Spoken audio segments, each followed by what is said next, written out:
thank you everyone for joining today for the 10th anniversary of the Center for Biodiversity Outcomes. I'm absolutely delighted to celebrate. Thank you. So my name is Leah Gerber. About 10 years ago, with many of you, a group of faculty, graduate students, scholars from around campus, we noticed the disconnect between the scholarship that we're producing and the real world needs that are out there that practitioners are employing to address the biodiversity crisis. And it's been quite an amazing journey to work with folks from across disciplines, across campus, to really rethink how we're approaching this problem in an innovative way. And not only do the scholarship, but also establish partnerships with outside entities from the corporate, NGO, and government sector.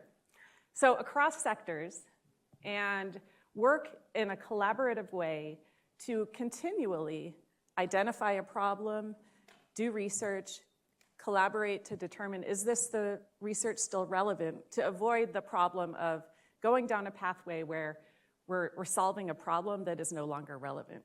So I have learned a ton. I'm very, very grateful for the opportunity to lead this effort with so many brilliant scholars, and also to have created such a wonderful, supportive, intellectual community. And so thank you. So today, what are the goals? What do we want to do today in this amazing room? Well, we have an amazing panel, a set of panels, as you will see if you haven't seen. The goals for today are to celebrate our success and to engage you all in setting the path for the future, the next 10 years, in a inclusive way. Some of you were involved in the early inception of CBO and remember those early town hall events that defined the work that we've done over the last decade. So we want this to be an inclusive process, and you will see throughout the room there are these boards where you could post ideas with sticky notes that we'll be distributing momentarily. And also, I think this is really important, especially because we're part of the Global Futures Lab, and there's so much going on in the space of sustainability, yet we often work in silos. So I'm really excited to find synergies from different units, centers, entities across campus to better achieve sustainability writ large. So let me remind you of why we set up the Center for Biodiversity Outcomes and what we're all about. So some of you may remember in 2019, a few years ago, this headline got a lot of attention. 1 million species face extinction in the next decade. This is alarming, and the world is sending fire alarms about this headline. What do? Well, the traditional approach is we bury our heads in the sand and we do research and we publish papers and we hope someone picks it up and it makes their way to decision making. That's not what we're doing here. We're trying to bring together different ideas. How do we address this? Realizing that the traditional approach to addressing conservation has not worked. So we came up with a vision and a mission, which is articulated here, and I'm excited to continue and expand the breadth of this mission and vision over the next decade. So as I said, why? Why biodiversity? There are so many issues. There's water, energy, all of these sustainability challenges, let alone other domains, other huge, significant social problems. So why biodiversity? Why? Well, we need biodiversity to survive and thrive. And weirdly, biodiversity is completely marginalized in policy making and decision making. So why is there this disconnect? I don't understand. How is it that human civilization has not addressed this crisis? That's what our work is. And I'm looking at Shirley Ann because I don't know if she knew we had a picture of her. So how we do this is we do research that is specifically driven by the needs and knowledge needs and problem statements of decision makers. So we're not inventing the problem. We're asking the decision makers and our partners, what is the problem? Let's work together. Sometimes even just defining the problem is a challenge. And it changes over time. So that's where our spirit of co-production is a key element of how we operate. And we do that through partnerships, and you'll hear about a couple of partnerships with companies. Who would have thought that we'd be working with the corporate sector? But it turns out working with the corporate sector is an important mechanism to achieve impact. Also you'll hear about some of the examples of our partnership, for example, with Conservation International, also with US Fish and Wildlife Service, to bring science into the decision-making process in a way to improve our collective goals of addressing the extinction crisis. And of course, because we're at a university, we are doing this in a way where we're training the next generation.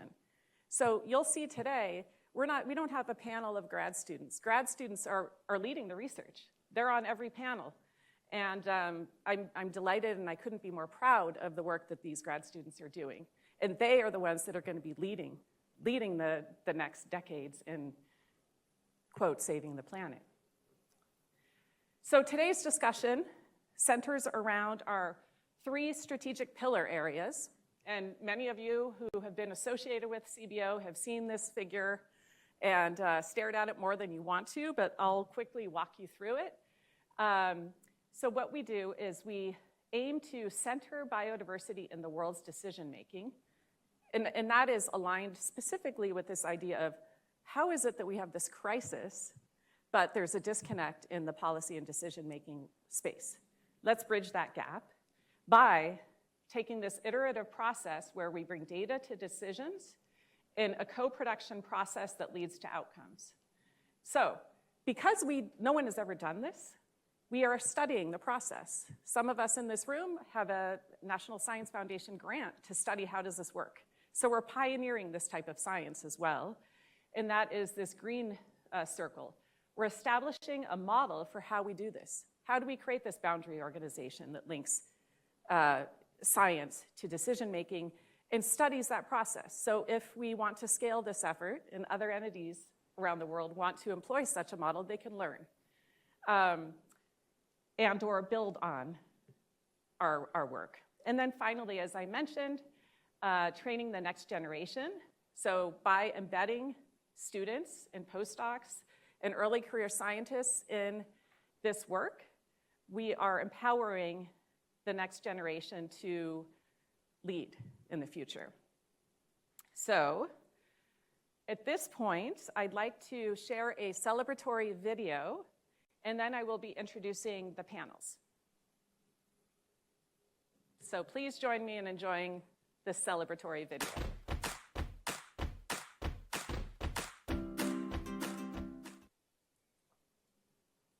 Good morning, everybody. I would like to congratulate the Center for Biodiversity Outcomes to its 10th anniversary.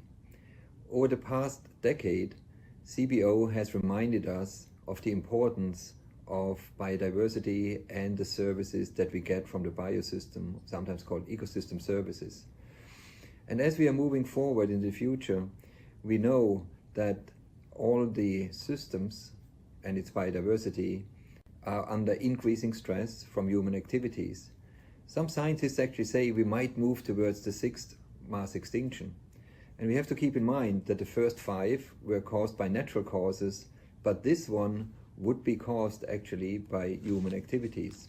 The mission of the Global Futures Laboratory is to understand the world in which we live, to see which pressures we have put upon it, and most importantly, to envision how we can take some of these pressures off the life-supporting systems and how we can get back into equilibrium with the natural systems. In this context, it is important to understand how we can deal better with the natural ecosystems, with their biodiversity, and how we can protect these areas, such as through the establishment of marine protected areas. And CBO was early in the game in thinking about what outcomes do we need in order to keep the biodiversity loss at bay and to ensure that our biosystems will be available to us and future generations. With that in mind, I'm looking forward to another 10, 20, 30 years of successful work of CBO. And I also would like to congratulate Leah, who with a lot of foresight created CBO 10 years ago. And I'm looking forward to working with her on keeping CBO at the forefront of this ever more important field for many years to come. Hi, I'm Kendrick Kasumi, and I'm Dean of Natural Sciences in the College of Liberal Arts and Sciences and professor in the School of Life Sciences. On behalf of the college, I'd like to congratulate the CBO on 10 successful years of translating biodiversity science into societal outcomes. And I look forward to watching the future successes of the CBO in the years ahead. Hello, I'm Sally Morton, Executive Vice President of Knowledge Enterprise at Arizona State University. I think I'm most impressed with the way the Center for Biodiversity Outcomes provides solutions to the world's biodiversity crisis through a transdisciplinary lens. And in that way, the center is changing the way the world solves problems to support a thriving people, a thriving planet, and a thriving society. I'm Kevin Dooley from the Sustainability Consortium and the W.P. Carey Business School at ASU. And I want to say a hearty congratulations on 10 years to CBO. I've had such a wonderful time working with Leah, Jack, Aaron, Miranda, and Gwen over the past decade. I've respected your science-based approach, and I've learned so much as a supply chain person who didn't know about landscapes.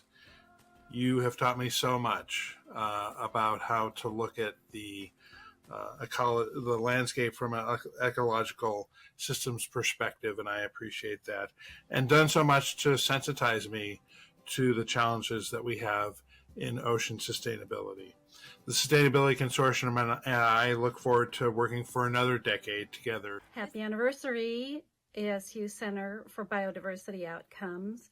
I remember fondly working on our project back in 2017 at SUSINC at the University of Maryland with Leah Gerber et al., in which we tried to increase transparency in decision-making about the very limited funding we have for endangered species recovery. Here at U.S. Fish and Wildlife Service, we are grateful for creative minds and experienced structured decision-making minds to help us think through that. I'm proud that we came up with a tool that we're now experimenting with here in fiscal 2024 as we look to future years with perhaps even more limited funding for endangered species recovery. So optimizing that is certainly something we look to in the future, thanks to the ASU Center. So again, congratulations on your anniversary, and thank you for the years of collaboration we've had together. I really appreciate it. Thank you. Hi, congratulations, Dr. Leah Gerber and your entire team at the Center for Biodiversity Outcomes on 10 years of work. I know that you and your team have remained diligent in working towards conservation and environmental justice.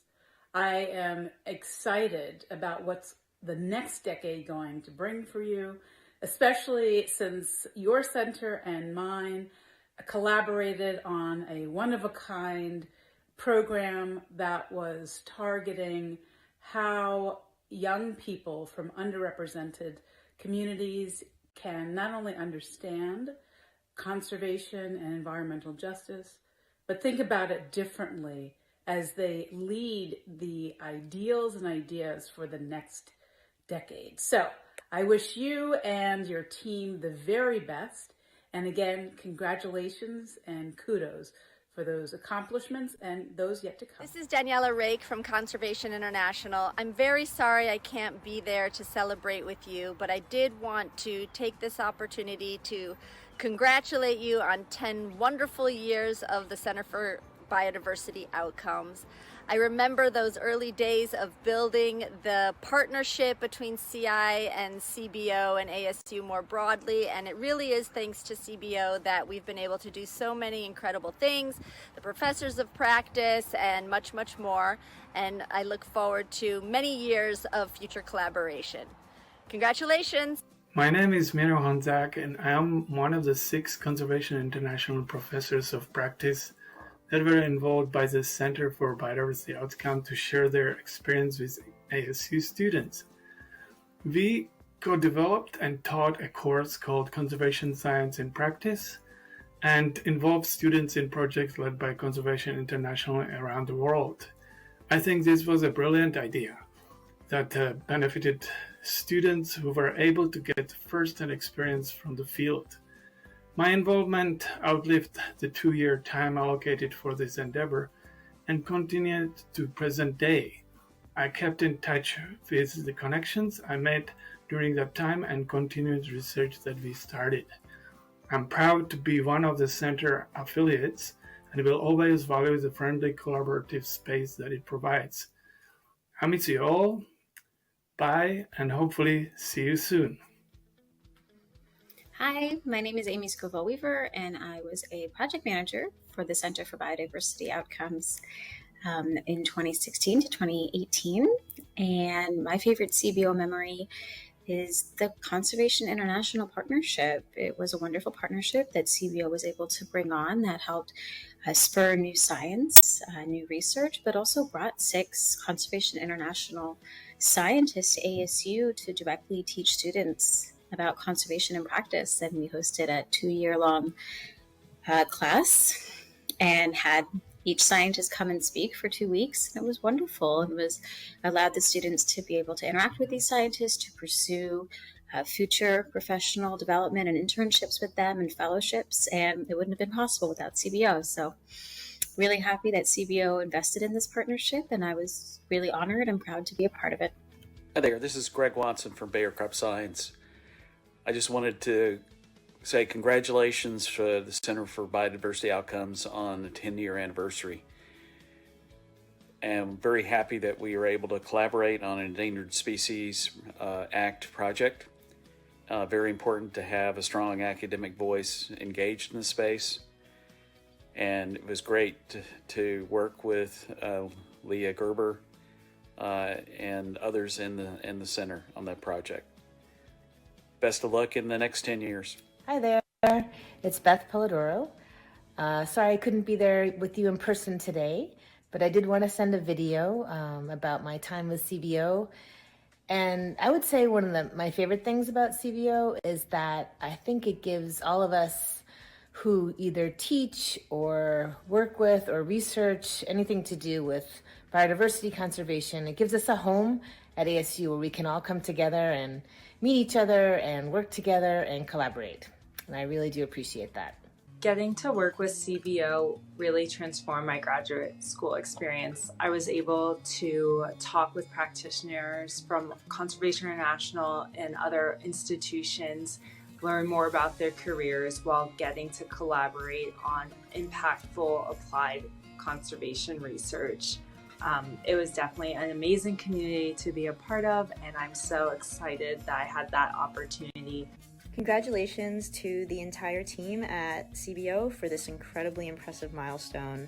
It's been a privilege to be able to be part of this community, and I personally have very many reasons to be thankful to the center. The first is that they were one of the main reasons why I came to ASU in the first place. Without them, I probably wouldn't have connected to the Smithsonian Tropical Research Institute, who were major collaborators for my dissertation work. And I also probably would not have connected with my current employers, the Electric Power Research Institute, who I got to work with through the center as well. Overall, I think CBO plays an incredibly pivotal role on ASU's campus. They not only provide students with the incredibly important skills to become great researchers and scientists, but they also provide them with the skills to put those ideas and innovation into practice.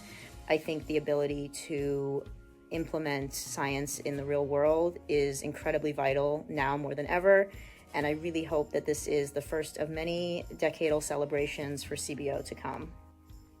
Hi, I'm Jason Landrum, a Senior Program Officer with the Lenfest Ocean Program.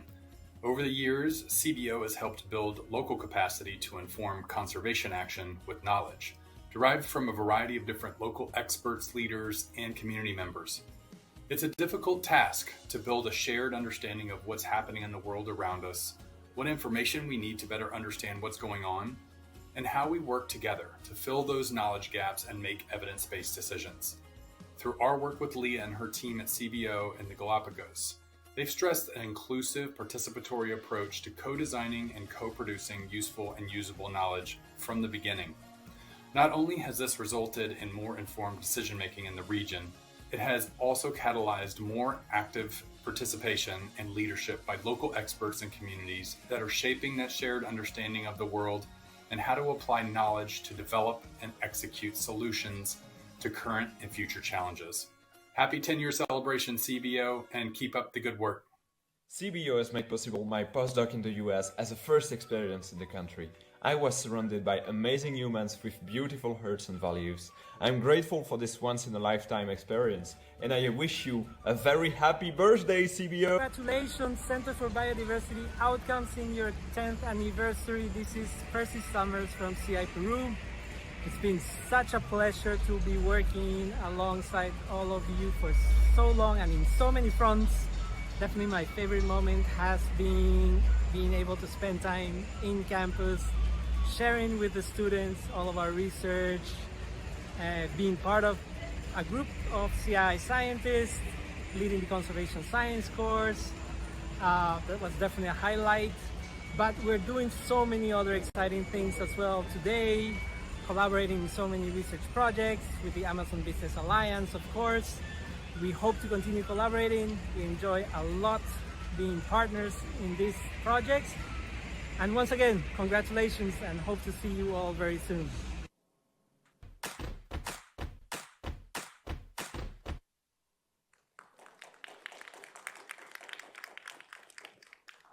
All right, well, that was fun. That was really, really fun. Thank you to Abby and team for putting together the video. That was a wonderful tribute. All right, so we're gonna be transitioning to our panels. And as I mentioned, our panels are going to be structured around our 3 strategic pillar areas. Before inviting up the panels, I would like to, for those of you who are joining us and would like to contribute to the future of CBO and what we're going to be working on over the next decade, we have set up these easels throughout the room, and we'll be distributing sticky notes. So please jot down your ideas. There are sticky notes on little tables near the easels, and they'll be passed around. So as you listen to the panels, you'll be hearing a lot of provocative ideas and questions and thoughts, and we really, really want your feedback. That's part of the goal. So thank you again for joining, and with that, I would like to invite up our first panel. Okay, so this first panel aligns with our first strategic pillar at CBO, as Leah said. So this is centering biodiversity in the world's decision-making.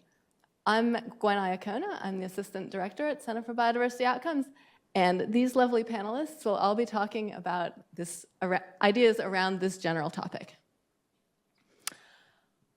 So, centering biodiversity in the world's decision-making.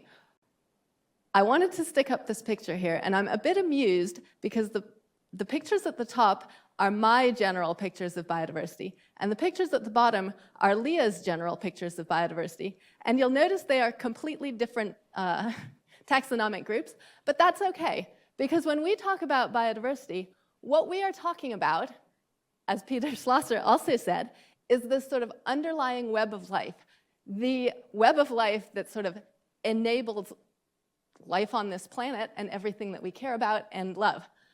So we care about biodiversity writ large, and then in particular, we're interested in how do we make that, bridge that gap between this biodiversity that we all care about and many, many, many other people on the planet also care about, and the decision-making around all types of things in the world that often seems to not consider biodiversity in the types of decisions that result in the planet that we're living in right now. So when we're talking about decision making, we're talking about people at all levels, government, corporations, individuals, making decisions about actions they are doing in their daily lives and choices that they might make that influence land use patterns, broader supply chain issues, all of these types of things that have biodiversity consequences that really need to be considered if we're going to protect biodiversity going forward. So within the Center for Biodiversity Outcomes, we tend to do a lot of our thinking in a structured decision-making framework. And a structured decision-making framework, I tend to think of it as just sort of a logical overlay for thinking broadly about life. So when we're talking about structured decision-making, we're talking about how do we think broadly about the problems that we're looking at, what are the potential options that are out there, and how do you choose between these options in order to get the things that you are looking for. And using this framework to guide the work that we are doing really helps when we are trying to bridge that gap between the decision makers and the decisions that they're making and these things that they actually often do care about but haven't figured out how to incorporate into the decision making itself.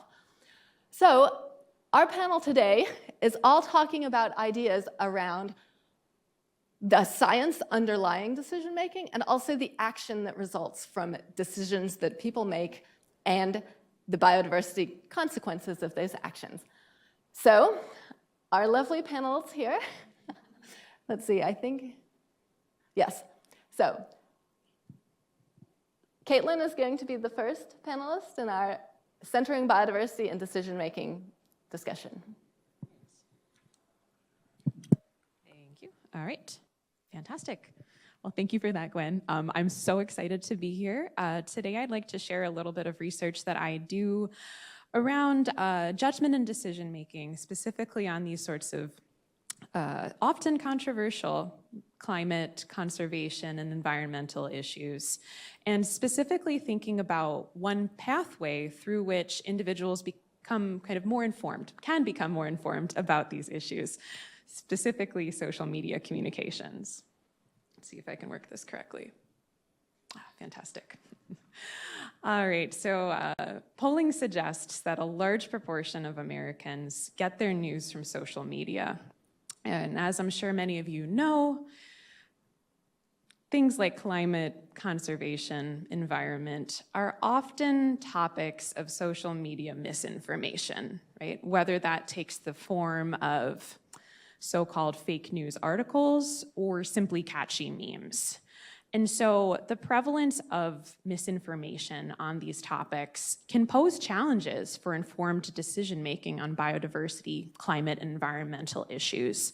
Some of my prior research has sought to quantify this, finding that exposure to misinformation on climate change can decrease belief in climate change, even when that misinformation is debunked. But there are things we can do, right? There are things that we can do to slow the spread of misinformation on social media. Another experiment, again, a laboratory experiment conducted with some colleagues, found that simple interventions, so asking people to consider guidelines for what they consider to be quality news. Do I recognize the source? Is this written in a professional manner? Can slow the spread of misinformation, can decrease the likelihood of sharing misinformation amongst both those who believe in climate change as well as amongst those who doubt it. So while misinformation on social media may prove a challenge, right, may pose risks for informed decision-making around these issues that we all here care about so much, right, there are also potential positives to social media, right? The promise of social media as a so-called town square where people can engage with diverse others around these important policy topics and challenges. So in another study that my colleagues and I recently ran, we conducted an experiment. We randomly assigned participants to read a discussion about a climate change policy between two unnamed and completely made up, these are hypothetical, this is a laboratory experiment, but between two policy advocates, a Democrat and a Republican. And what we did in this experiment was we manipulated two things: whether or not these debaters were providing substantive reasoning behind their arguments for and against a climate change policy, as well as whether or not they were speaking to each other in a civil tone, whether they were being respectful or disrespectful toward each other. And one of the outcomes of this study that we found interesting and potentially concerning was that speaking civilly might be more effective for fostering trust in communicators than providing substantive information, right? And this might be a concern in that, right, even in these debates over real policies moving out of the realm of misinformation, those on social media might be susceptible to influence from those who speak civilly but say little of substance.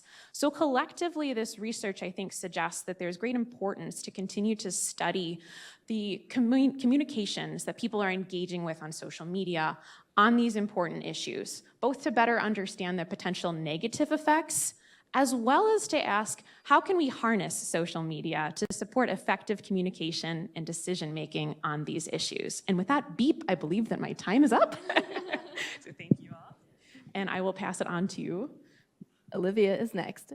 Olivia, can you introduce yourself, please? Is this working? Hello? Okay. Hi, my name is Olivia. I am a fifth-year PhD. I'm graduating in like a week with my PhD, basically. Almost a graduate, yeah. And I'm here to talk today a little bit about the importance of partnerships and developing more of like a common language to help achieve a maximized conservation impact. So for my dissertation, a lot of my research focused on the Endangered Species Act specifically and how we can use that policy to improve how species are protected within the US context. And one of the things I was really interested in was how partners were engaging both on their own and also together, and what they like thought of each other, and how they perceived the relationships. So my final dissertation chapter, I interviewed people from different nonprofits. So these are just like examples of some of the conservation nonprofits that exist. And I also interviewed some Fish and Wildlife Services employees, and to figure out what kind of there might be an alignment in terms of partnerships and where there might be some kind of disconnects. And I found it was really interesting, still working on writing up the paper for that, which is really cool. But I wanted to highlight a few interesting findings here for you all today. One is that there seems to be a lack of consensus on what conservation and recovery mean, which I thought was super interesting because legally, conservation and recovery under the Endangered Species Act means the same thing, but only 3 of the 30 practitioners I interviewed thought that they were the same thing. All the other ones thought they were different, sometimes thinking in opposites. So it's interesting that all these professionals are coming to conservation decision-making spaces with different definitions of what recovery and conservation even are. We've also been finding that these types of organizations are leaning into the idea of more focusing beyond just individual species and focusing on social issues as well, and the need for people to realize that we can't just look at conservation in a vacuum and just at a species level. We need to look at the social issues that are implicated as well. Also, one of the really interesting things I found here was there are often institutional barriers within either nonprofits or the government itself that can make it difficult for successful teamwork to occur, and it can make it hard for individuals who are coming from these different places of values and these different social norms and expectations to get on the same page with recovery. And then lastly, I found though that on an individual level, a lot of these conservation practitioners are all coming from a very similar space, right? They all really care about endangered species. They all really want to see species recover.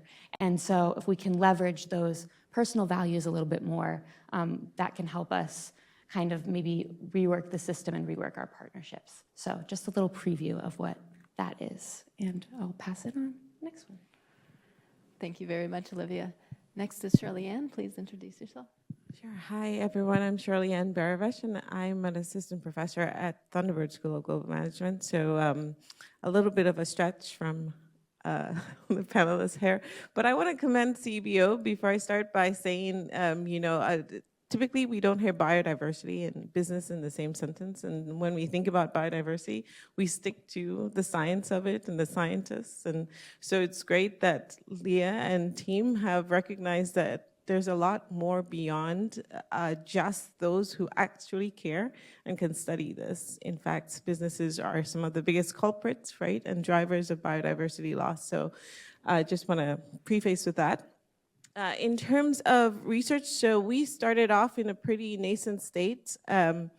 It's been about a decade now since organizations, businesses, corporations in particular have recognized that biodiversity loss is a big deal.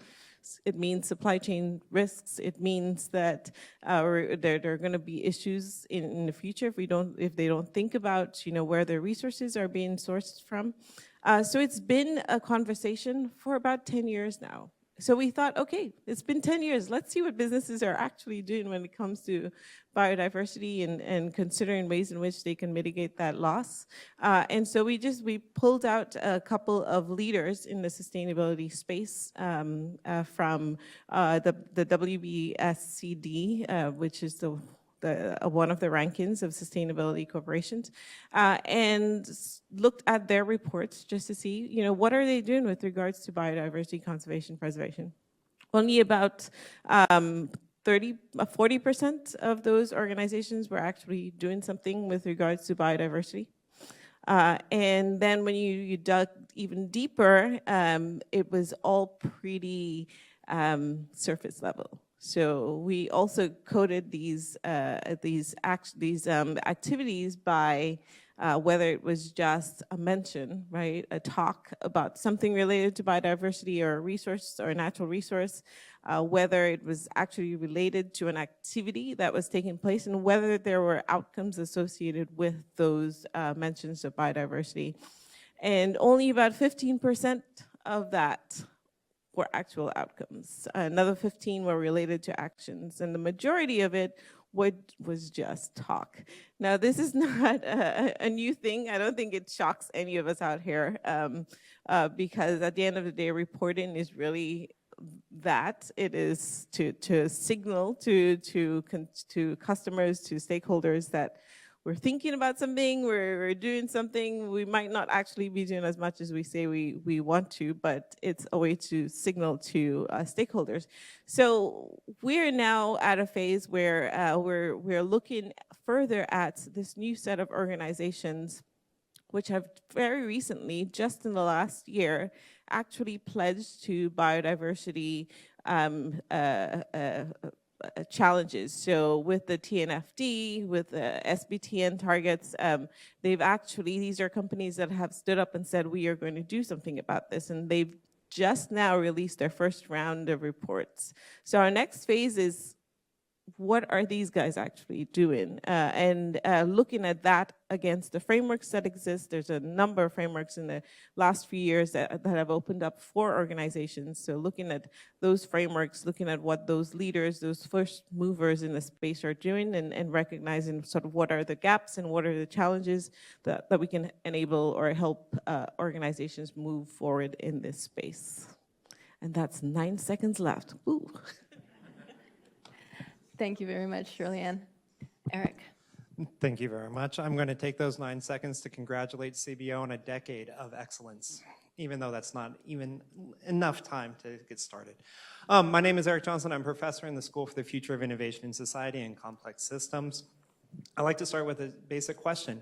If President Crow came to you and said, we need your help to reduce heat deaths throughout Arizona this year, do you have something to add to that conversation? With you, your education, your talents, your networks, can you contribute to making Arizona safer? My guess is probably.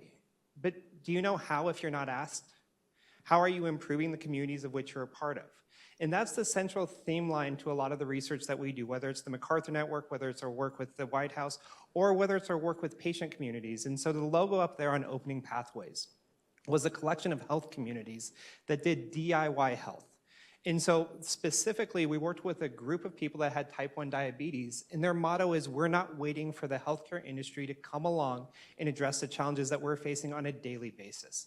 And so what they ended up doing is recognizing that they could build their own artificial pancreas with off-the-shelf devices like a continuous glucose monitor, a Raspberry Pi device, and an insulin pump.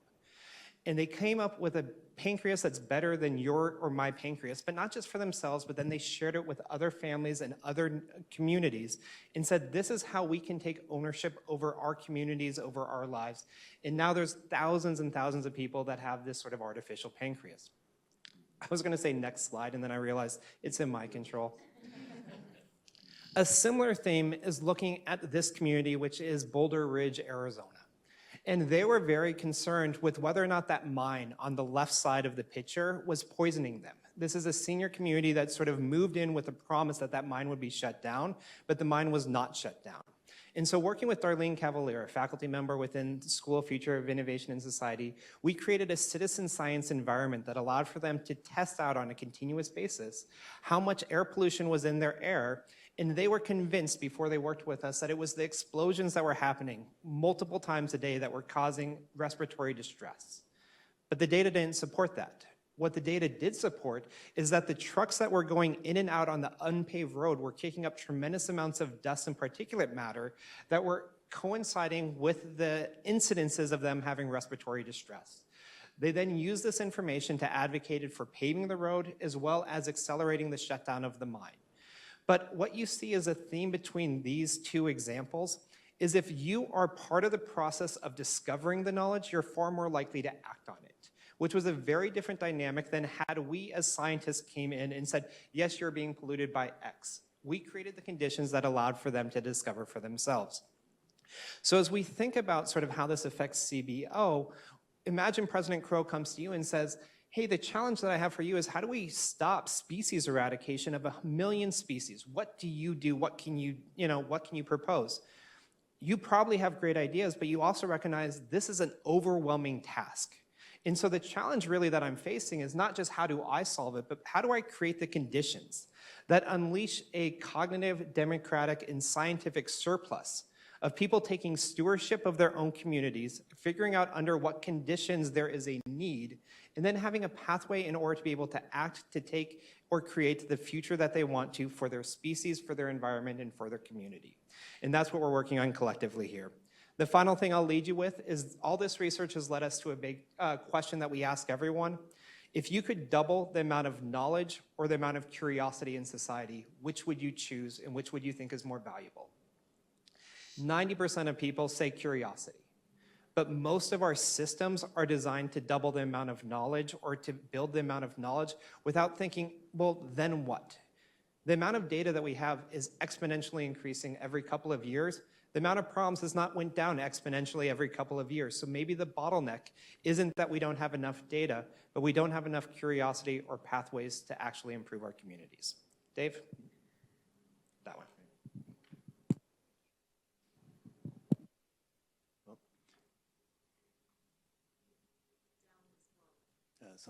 Somebody's taking over. Okay, I'm going to speak for a moment to just sort of try to tie some of these comments together and to place CBO's work in the context of ASU, in the context of our work in Global Futures Laboratory and sustainability. But before I start, I do want to congratulate Leah and the entire team on this 10-year anniversary. And I'm going to do an unscripted follow-up to Eric's comments because many years ago, probably more than 10 years ago, I was over at Decision Theater and I was sitting next to a good colleague, friend of mine who works at ASU in the field of public health. And while we were sitting there, she got a phone call from President Crow. And she hung up and she seemed a little frazzled. And I said, what happened? And at the time, there was an Ebola outbreak that had been just occurring in East Africa. And she said, well, President Crow called me and told me to call the World Health Organization and offer to help. And I just sat there and sat with this for a moment, and I thought, this is, on one hand, kind of the most pretentious thing I've ever heard. Like, what could one professor from ASU and ASU in general even do to help? On the other hand, I thought, this is exactly the spirit of this university. Like, there's a big challenge, there's a crisis, we offer to help. You know, we put our hand up and offer to help. And it sort of leads me into the role of CBO, because CBO exemplifies, it really carries the flag for ASU's charter, for the university's focus on conducting research and discovery of public value. And so as Leah was talking about, the work that the center does is framed, is driven by the challenges that are faced by practitioners, by corporations, by governments. So that's the core of defining how the knowledge is co-produced with those partners. So it really also embodies the charter principle of taking responsibility for the communities that we serve. So as Eric was using the example of heat or working in the mine, there are these issues. We step up and we say, how can a university contributing knowledge in partnership with these other organizations help develop solutions? If you look then at the university's design aspirations, 8, now 9 guiding principles for the university, CBO really also exemplifies several of those. So fusing intellectual disciplines. We've heard from everything from conservation science to strategic decision making to social media and network analysis. CBO is a place that knits together intellectual contributions from across the university, and this transdisciplinary scientific approach, when combined with external partners, stakeholders, is what defines the ethos of CBO, and that's one of the design principles. Another one of our design principles is to engage globally, and CBO really also exemplifies and carries the flag for that type of work. And finally, a third of the 9 principles is to enable student success. And Olivia is a great example of a student who has used the framework, the architecture, the intellectual infrastructure of CBO to advance her own career and to make a contribution not only individually but to the center and to the problem set. And then finally, I'll just say personally, Lee may not even know this, but my dissertation research, which was completed 22 years before Olivia's, was focused on the use of science in conservation decision-making. And so I focused on threatened and endangered species in the Pacific Northwest, specifically salmon recovery in the Pacific Northwest. And my research was looking at how science is utilized within policy and decision-making in that area. So supporting CBO brings me back to some of my earliest scholarship. And so it's very personally rewarding to be associated and contribute to this community. Thank you so much, Dave. I did not know that. That's great. You're part of our... So what we're going to do now is we are going to have a panel discussion. So I have a starting question that I will give to the panelists to start them off, but then we really want this to be audience engagement as well. So at any point in time, feel free to, do we have microphones out there? Okay, anyway, put your hand up and yell. But we'd like to have the audience ask questions of the panelists as well. So I'm going to start us off here with a somewhat broad and very leading question. But really what we're doing with this question is encouraging our panelists to give us some more of their insight into the things that they are thinking about every day on how to solve this biodiversity crisis. So my leading question, which I'm going to ask to all of you, and so just whoever wants to go first in answering this question, that's fine. What innovation is needed to address the extinction crisis, and how do we cultivate it? Who wants to go first? Shirley Ann? I see you turning on your microphone. Thank you. Just playing at the mic. But, okay. I would step away. I would go one step before innovation, and I think the biggest thing is awareness. I think a lot of people don't know that we are in this crisis.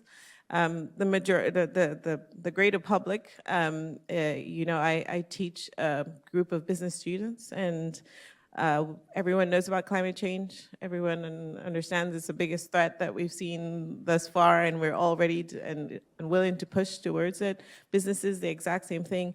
The moment you mention biodiversity, lots of like, oh yeah, what's up with that? Where's the big problem there? And so I think awareness is the big thing, and the moment that we can connect ourselves and our future to the fact that we are losing a multitude of species at a rate that we've never seen before, when we can connect ourselves to that, then it will lead to this innovation. The matter of fact is a lot of us just aren't aware, and because of that, the innovation, it can't happen yet. Thank you so much for that. And Eric is going to pick up, I think, from... Yeah, exactly. I want to build on that because the idea of sort of how do you make aware captures one of the central challenges the Center for Smart Cities or Regions is addressing is what, if made visible, would change your perspective of something. And so is there a data, is there a relationship, is there an awareness that if made visible, you would navigate the world in a different way? And that is especially true of the challenges like climate and species that are the frog in the pot type analogy, where you know that there's a change that's happening, but you don't necessarily see the tangible effects. And so could you use techniques in order to make concrete, approachable, and consequential the enormity of the challenges that we're facing, because the way that we're designed sort of as humans makes this an incredibly difficult problem to wrap our head around or to even think is significant because it is slow moving, because it's difficult to understand what my challenges will do. And so again, what we sort of ask regularly is like, what piece of information, what change in the relationship, what pathway sort of would allow for you to feel like you had agency in actually making a meaningful difference in the problem?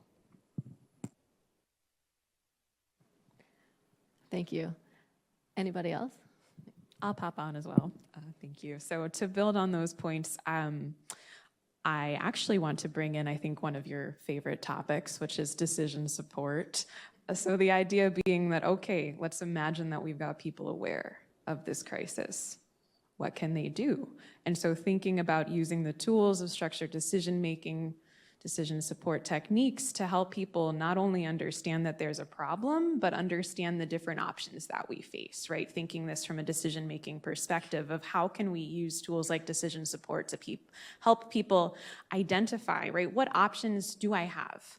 What are the risks and benefits of those options? What are the costs? To what extent do those outcomes align with my goals and my values? And so thinking about ways in which we can kind of foster that sort of understanding to translate that awareness into action, I think is also a very key point here to think about.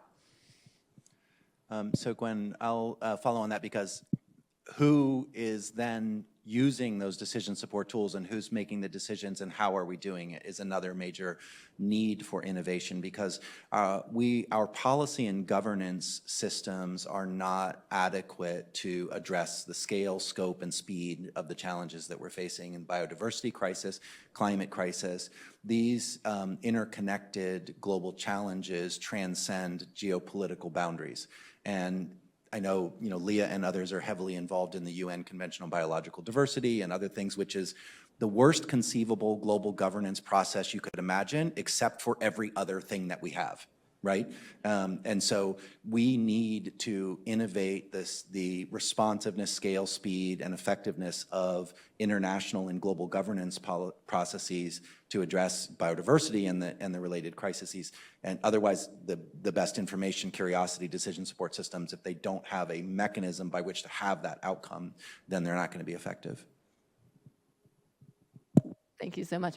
I do think everything everybody just said right now is so related, because Shirley Ann, I'm totally with you in that when we say biodiversity, people don't know what we're talking about.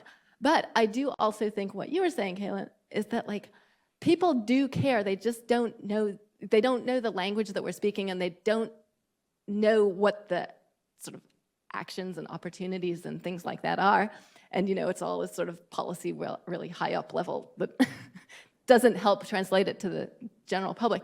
And so I really do see that as our role here at ASU in general and Center for Biodiversity Outcomes in particular, is how do we bridge that gap? This is what we think the innovation is, right? It's like we want to help people realize that the things that they care about, there are potential for pathways forward, and decision theoretic approach is really helpful at helping us figure out what those potentials for pathways forwards are. And as Eric was saying, people care about things that they identify as important within themselves and identify solutions for going forward. So I really love how this conversation sort of ties it all together. So now I wanted to open it up. Is there anybody in the audience who has a question for our panelists?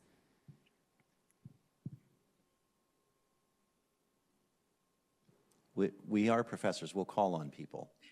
So if you don't ask questions.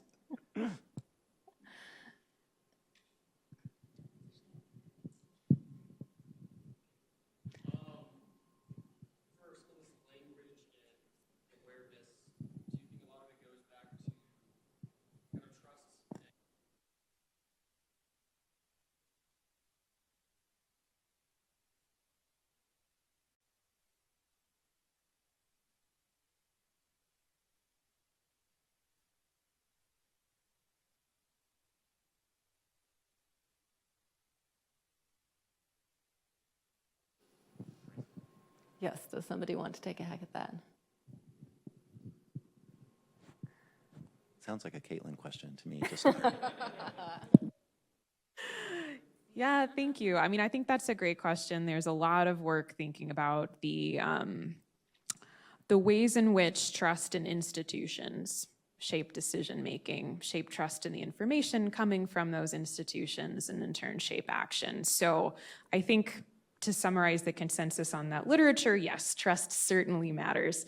And thinking about how to build trust, I think, is one important challenge, right? I mentioned at the start of my presentation that, especially in America, but globally, many of these challenges surrounding biodiversity, conservation, climate, environment can be quite controversial, right? Some of these policy options that are presented can prompt both strong support and strong opposition. And we start to look at the drivers of those kind of diverging viewpoints. Oftentimes, differential trust plays an important role.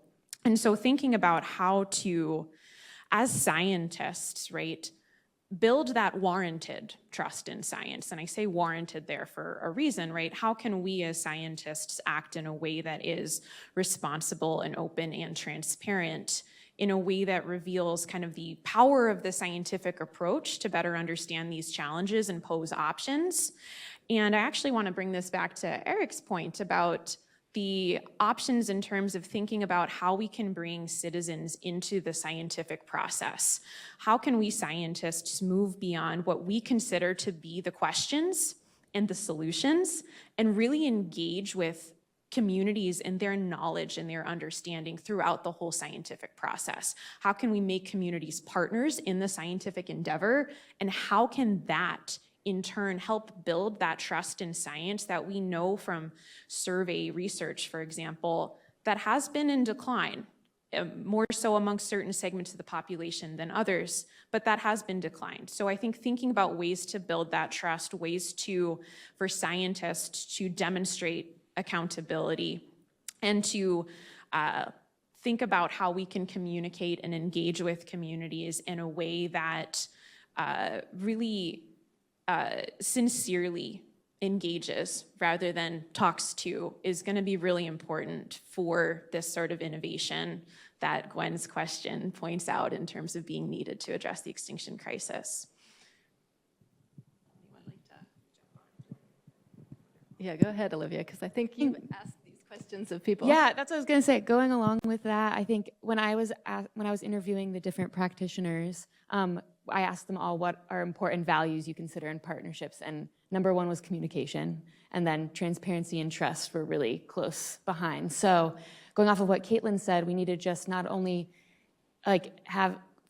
cultivate these with communities, but within ourselves too, because I feel like there's often a lot of times where these organizations, we're talking at each other and we're not really listening and hearing where each other is coming from. So we really need to really focus on building those relationships within our own networks too, in addition to the community.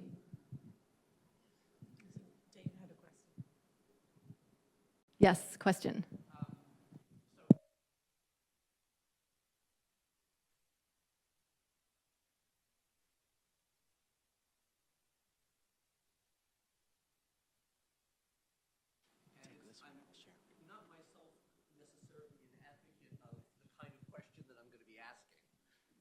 But I'm going to ask it anyway, because it's on the agenda elsewhere. We've heard a lot about social structures and social innovations and structured decision-making, and I love all that. You know I love all that. There are folks elsewhere, maybe some of them are at Harvard, maybe some of them are named George, who want to address the extinction crisis through processes of genetic manipulation, synthetic biology, recreating mammoths to help change the nature of the steppe and the permafrost and fight climate change in that way. Is that kind of innovation at all on CBO's agenda? And might it need to be as that form of scientific innovation becomes increasingly powerful?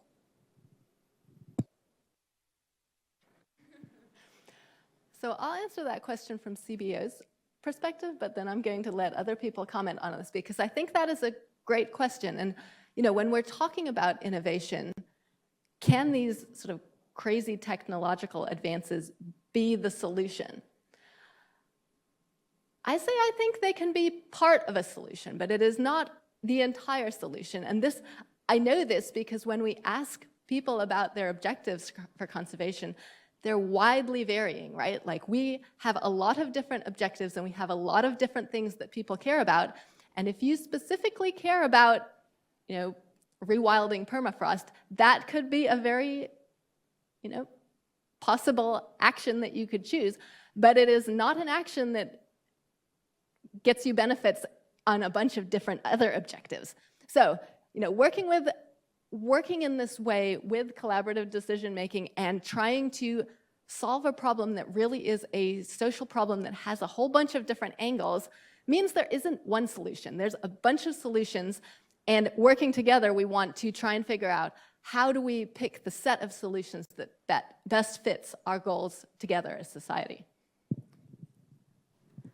So I just want to say, have you seen Jurassic Park? Yes.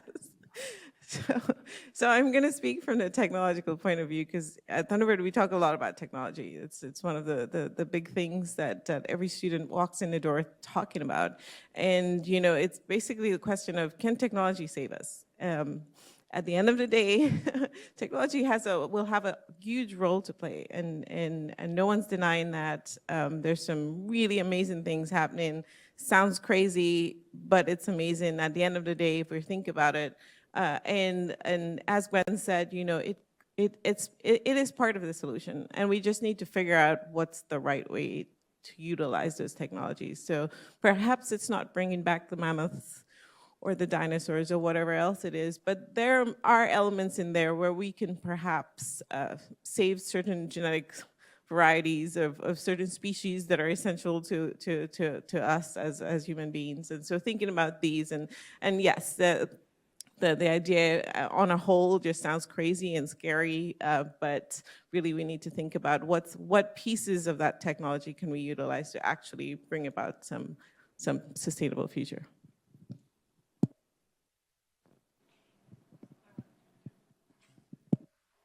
I'll just say quickly, I think that it probably should be on CBO's agenda because there is an increasing discourse around what historically might have been called geoengineering. Now people talk about planetary scale interventions. These types of interventions are a growing part of the discourse on this type of in addressing these global challenges. And if CBO is not at least engaged in the intellectual discussion about this, then you're ceding that ground to proponents of these kinds of interventions, which may have plausible potential positive impacts, but certainly have lots of potential unintended consequences and second and third order effects that need to be considered in a very, thinking about the 9th design aspiration of responsible innovation. We need to be thinking about what can CBO say about responsible innovation in responding to these kinds of proposals.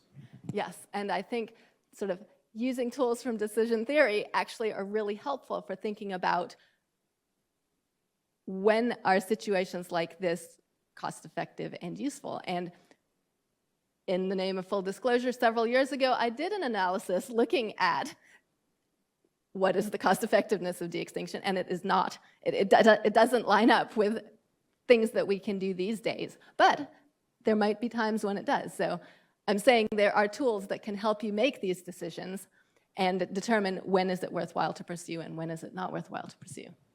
And Leah wants to comment as well. I can't resist. So I guess my thoughts in response to your question, Dave.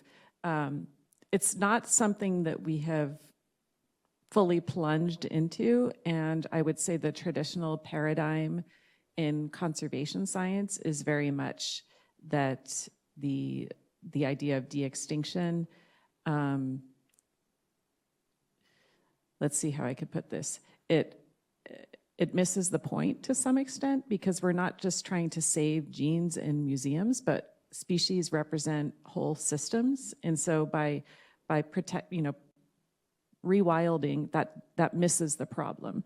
That said, I think in the same way as Dave indicated, when we talk about the climate problem, yes, we can advocate for reforestation and protecting natural capital to hold the carbon on Earth, but that's not going to solve the problem in itself. We also need to innovate engineering solutions. So I think probably we could say the same about the future of biodiversity. At present, it's not very cost effective and feasible.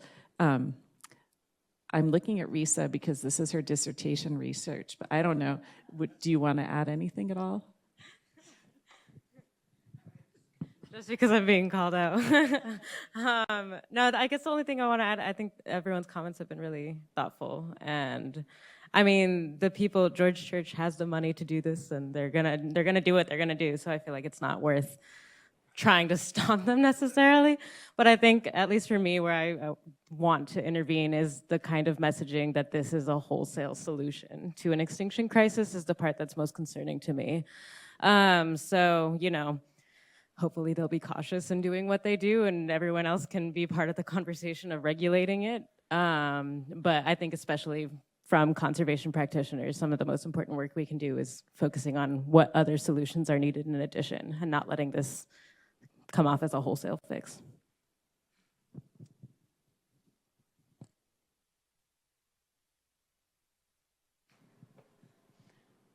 Okay, yes, another question in the back.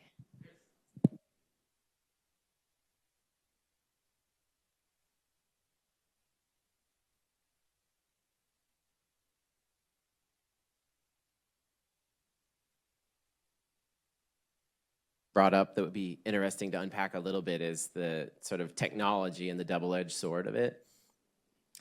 I think a lot about in the Southwest, for instance, like one of the reasons why there's a lot of conserved areas in the Western United States, I would say, is because there's no water.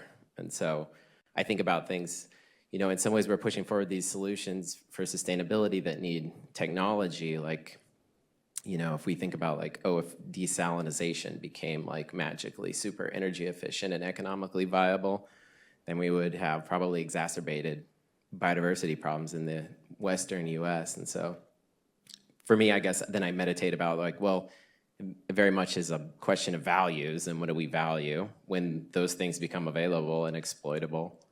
And so I guess meandering question, but I'm wondering how you think about that balance of technology and technological solutions, and then also just kind of this idea of telling people what the values should be versus finding them themselves, which you've touched on. Thank you, that's a great question, and it really does get at this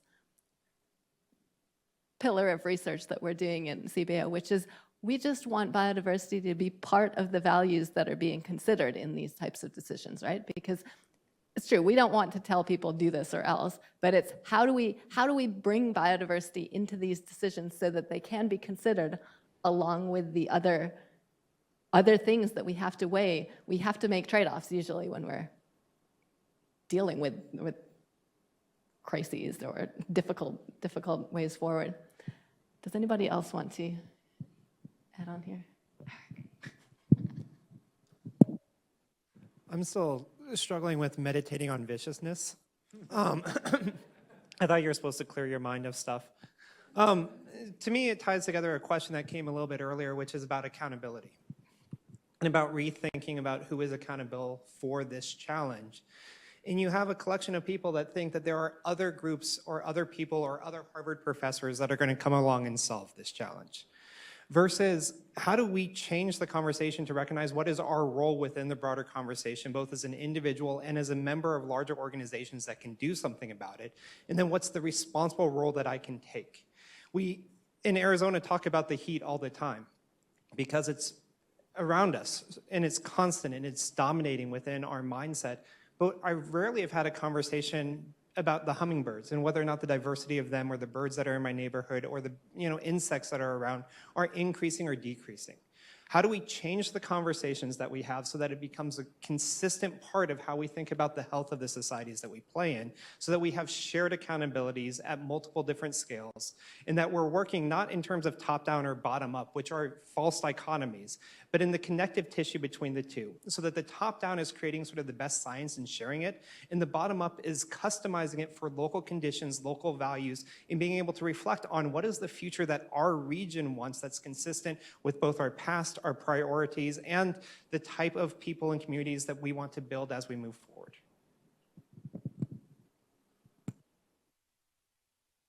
Thank you. Okay, is there one more person? Okay.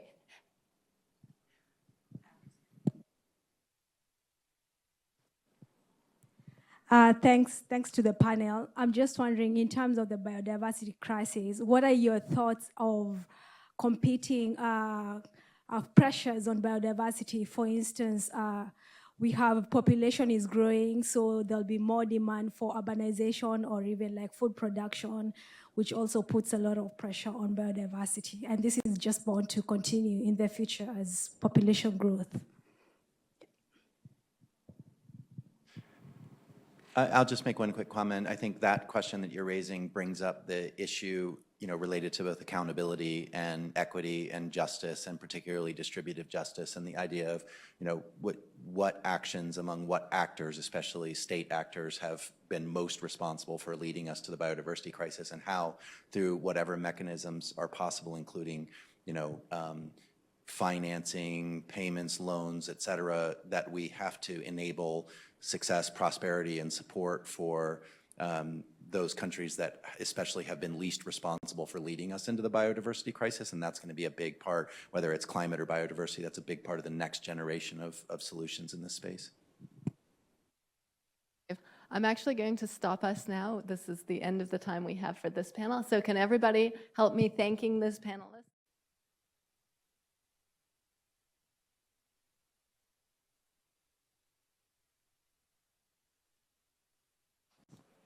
Okay, everyone, let's get started. I'd like to introduce our next panel, focused on our strategic pillar, focused on training the next generation.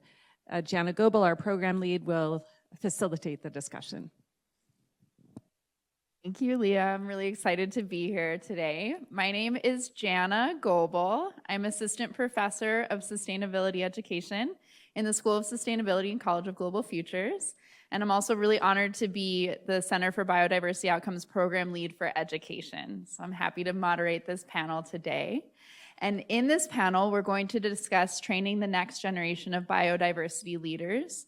The question that I'll use to frame our conversation at the end will be, how do we cultivate hope in facing the extinction crisis? And our panelists today are Nika Guecci. She's Executive Director of University Engagement. Nope, is that right? Wow. I also know you're a mindfulness expert. Yes, for the Center for Mindfulness, Compassion, and Resilience. For the Center for Mindfulness, Compassion, and Resilience. And then we have Nana Sarchiva Brown-Wood, a PhD student in sustainability, Mike Schoon, professor and global future scientist, and Risha Snevely, who's a PhD student, and Elizabeth Swanson-Andy, who's joining us from Ecuador as a conservation fellow today.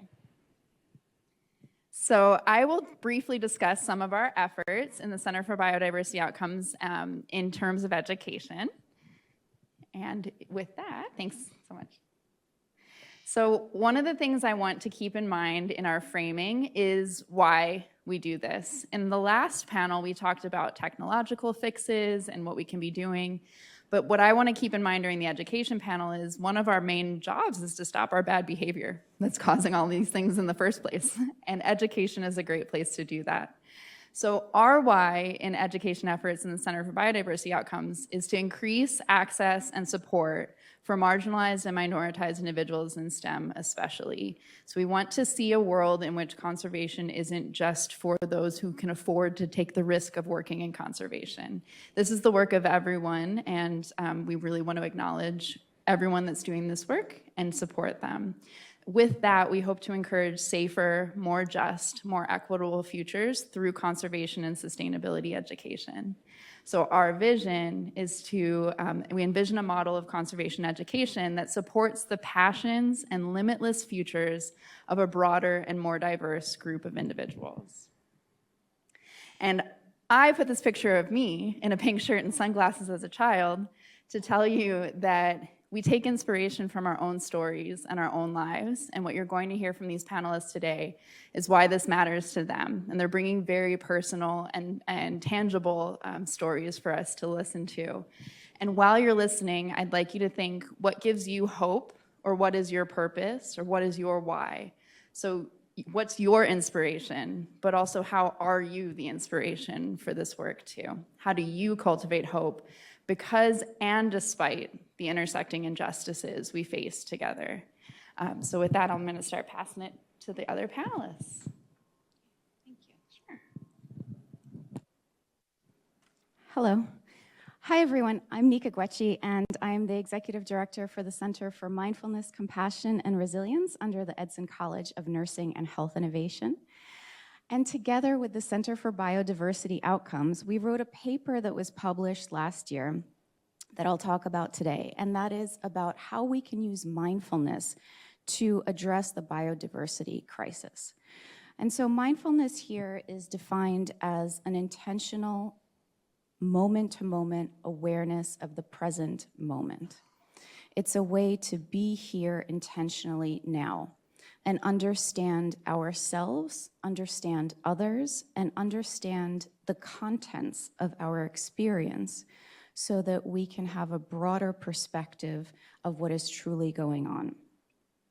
So in our paper, we talked about the attitudinal foundations of mindfulness, and I won't go through all of them here. There's either 7 or 9, depending on who you talk to.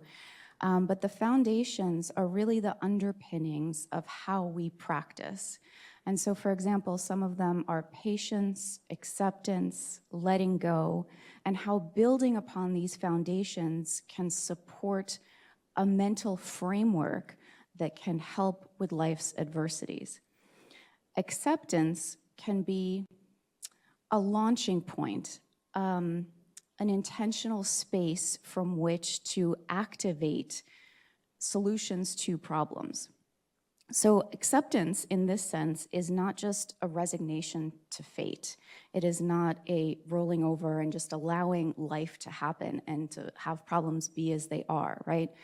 It's a way to understand them for what they truly are, not what we hope, wish, or fear them to be. And in that case, it provides us that launching point to understand what we can do, understand how we can help, what our strengths and our weaknesses are. And so our efforts in that way will not be fragmented. They will be targeted and not scattered. So in that sense, mindful acceptance of the problem can help us engage in a more viable solution. Ultimately, mindfulness provides us agency in how to respond. So it allows us to have that space between stimulus and response. And stimulus could be anything, internal, our own internal thoughts. It could be external, such as what is going on in the world, the news, everything you see, hear, everybody you come into contact with. And it can provide us that space, which ultimately provides us agency in how we respond and the values that we want to bring into the world. To train the next generation, it's essential to encourage these skills and to model these skills in our own lives so that we can help them cope, so that we can help them have that mental framework to better handle life's challenges and joys as well, to be able to see life's joys. And also remembering that initial passion, wonder, and awe that initially got us into the work that we do, right? Dr. Shioda here at ASU talks about awe. And awe is a spontaneous, unintentional moment of mindfulness that really penetrates the brain in a way that the continuous practice might not. So remembering that sense of awe can circumvent this sense of grief, this sense of anxiety. It produces a powerful reaction in the brain. Okay, well, that's what I had to say. Thank you.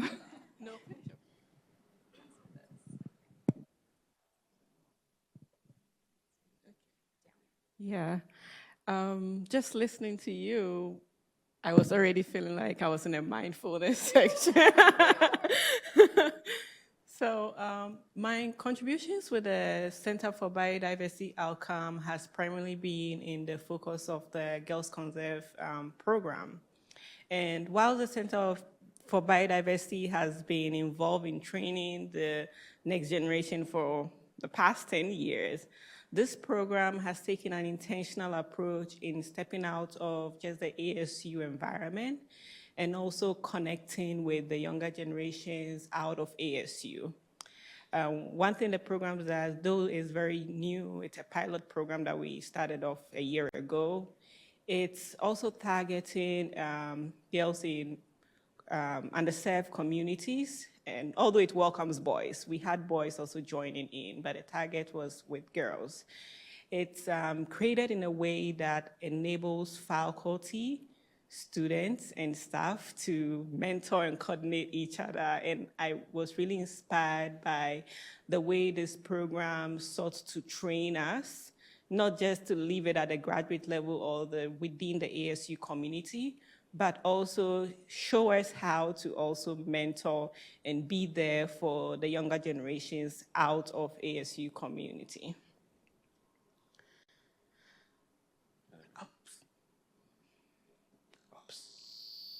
This way. Okay, so it was a week-long program that was focusing on mentoring younger high schoolers in environmental conservation.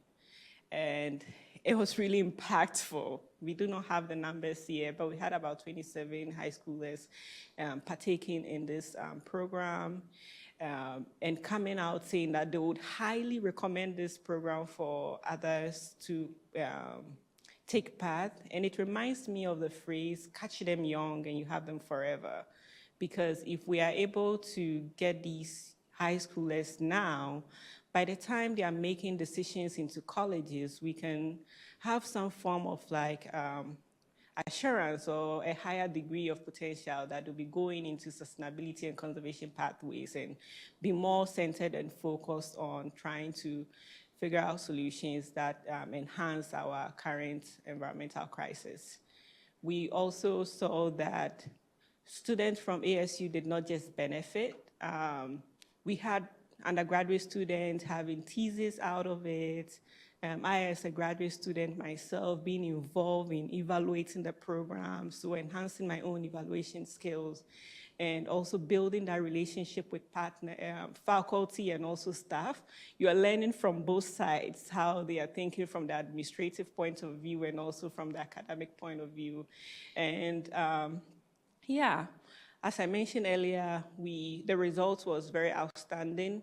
I could say we had over 87 to 90% of the students wanting to recommend the program again, to encourage much more people in their communities to take part in such a program if it's available.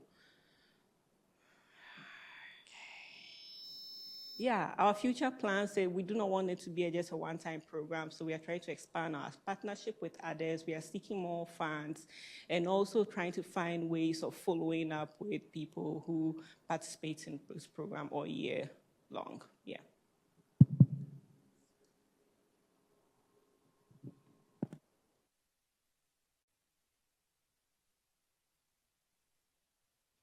Great. So to follow Nana talking about working with with high schoolers, I'd like to focus on our undergrads and grad students.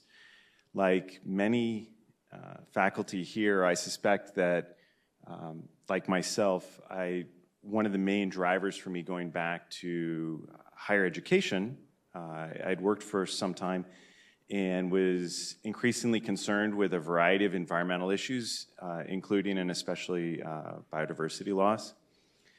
And I came back to school in part because of this perceived, or hopefully actual, multiplier effect in which by teaching and working and training students, I would have an effect beyond what I myself might do if I was working just within an organization. So I really take this perspective for us thinking about education. So my work, and this is the second thing that I really wanted to focus on here, my work is on collaboration. We can frame this in terms of collective action. And what I'd really like to hear people talk about at some point during the day, it came up a little bit in the first session, but I'd like to really emphasize this, is collective action is when we, as individuals, take particular actions with a group of people in ways that may often limit ourselves in some way, but to achieve some kind of social outcome that we want to see. And we're talking about some of those outcomes here. One of the things that's really necessary for collective action, and for those that study this know this very well, is the need for a clear vision.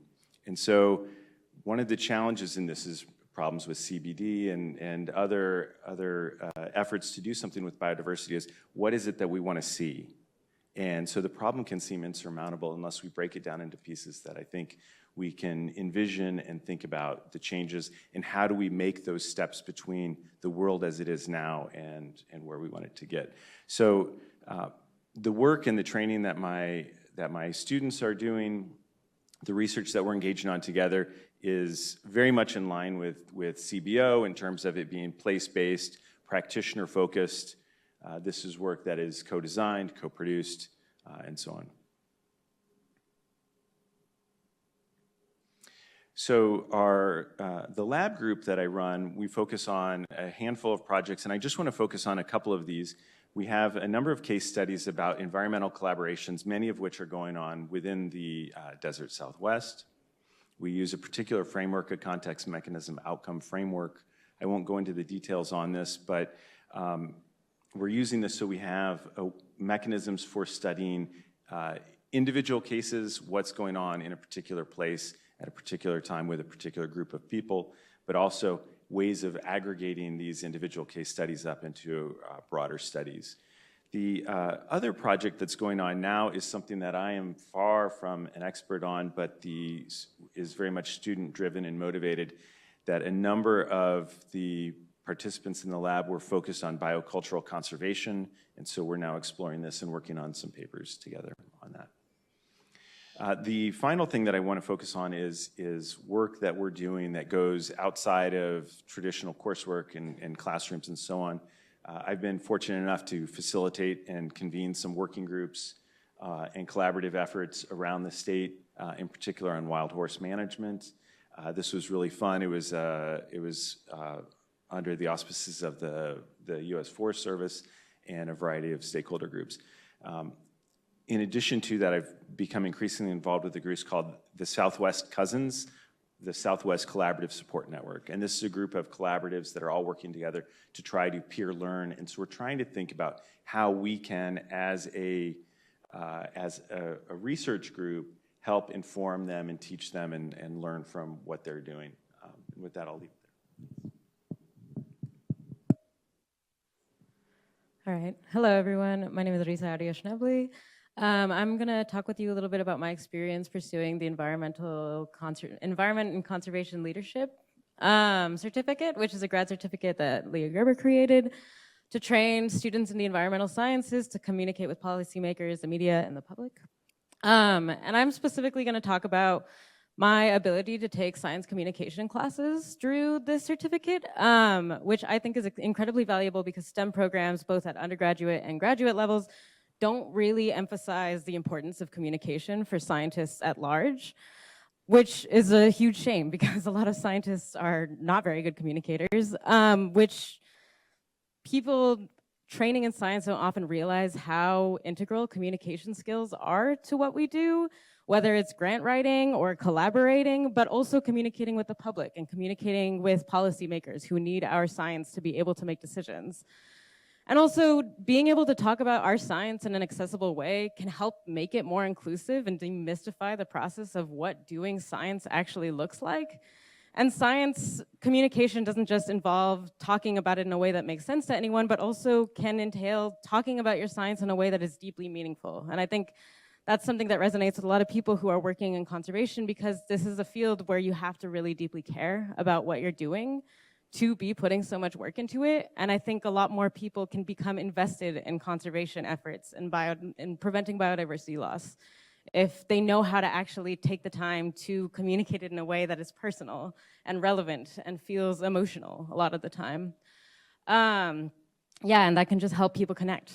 So my experience taking the ECL certificate, I've been able to take the core course, which emphasizes all sorts of aspects of communication and leadership, from trying to pitch stories as a scientist about your work to different outlets, to talking to policymakers and building collaborations. But I've also taken a variety of science communication courses that have trained me in styles like science journalism to literary nonfiction, which is helping me pursue a career, hopefully, as a science writer after my PhD and talking about environmental issues and conservation in a way that I hope can be meaningful and resonant on a more personal level. Because I think in the first panel, everyone was talking a lot about awareness, and I think awareness is important, but there's a whole myriad of communication studies that show that just being exposed to information doesn't always persuade people to actually take action or become invested in things.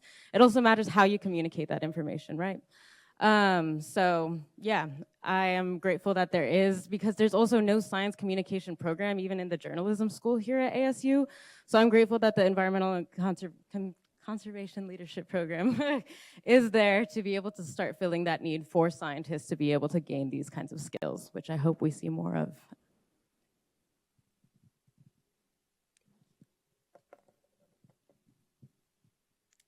That was great. Happy to know that that certificate exists here, because I'll be a student in the fall. So very cool. My name is Elizabeth Virginia Swangsong Andy. I am so happy to be here with you all. Leah met me when I was a little teenager, and David and Jantna have also met me here, and Donovan. So I'm really excited to be here. And today we're going to be looking at exchanging knowing across knowledge systems. Oh, and one more thing that's important. I'm from the Napo Quechua peoples in the Ecuadorian Amazon, from a community of about 200. Everybody's related. Can't date there, so I'm here. And when we're talking about traditional knowledge, for me, it's all about relational knowledge. And this is something that I've learned since I was a kid growing up in my community, but also growing up here in Arizona. I lived back and forth, and I think I was always comparing these different knowledge systems, what I was taught in my community, what I learned from experience, and also just being in the Arizona education system. But today I'm gonna really focus on what I know, which is the traditional relational knowledge.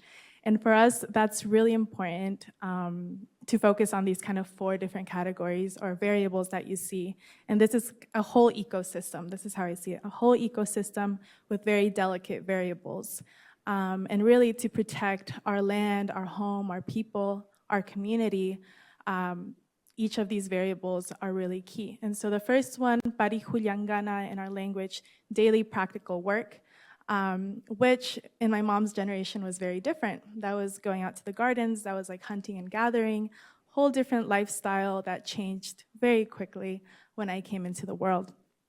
And as it's changing now, it's really key that this work needs to be paid nowadays. And so I'm gonna connect that to the 3. So it needs to be daily practical paid work, interacting with youth and elders in our own language and in our territory, so that we're relating to different species, to different plants. And that's really how we work on, I guess, biocultural conservation.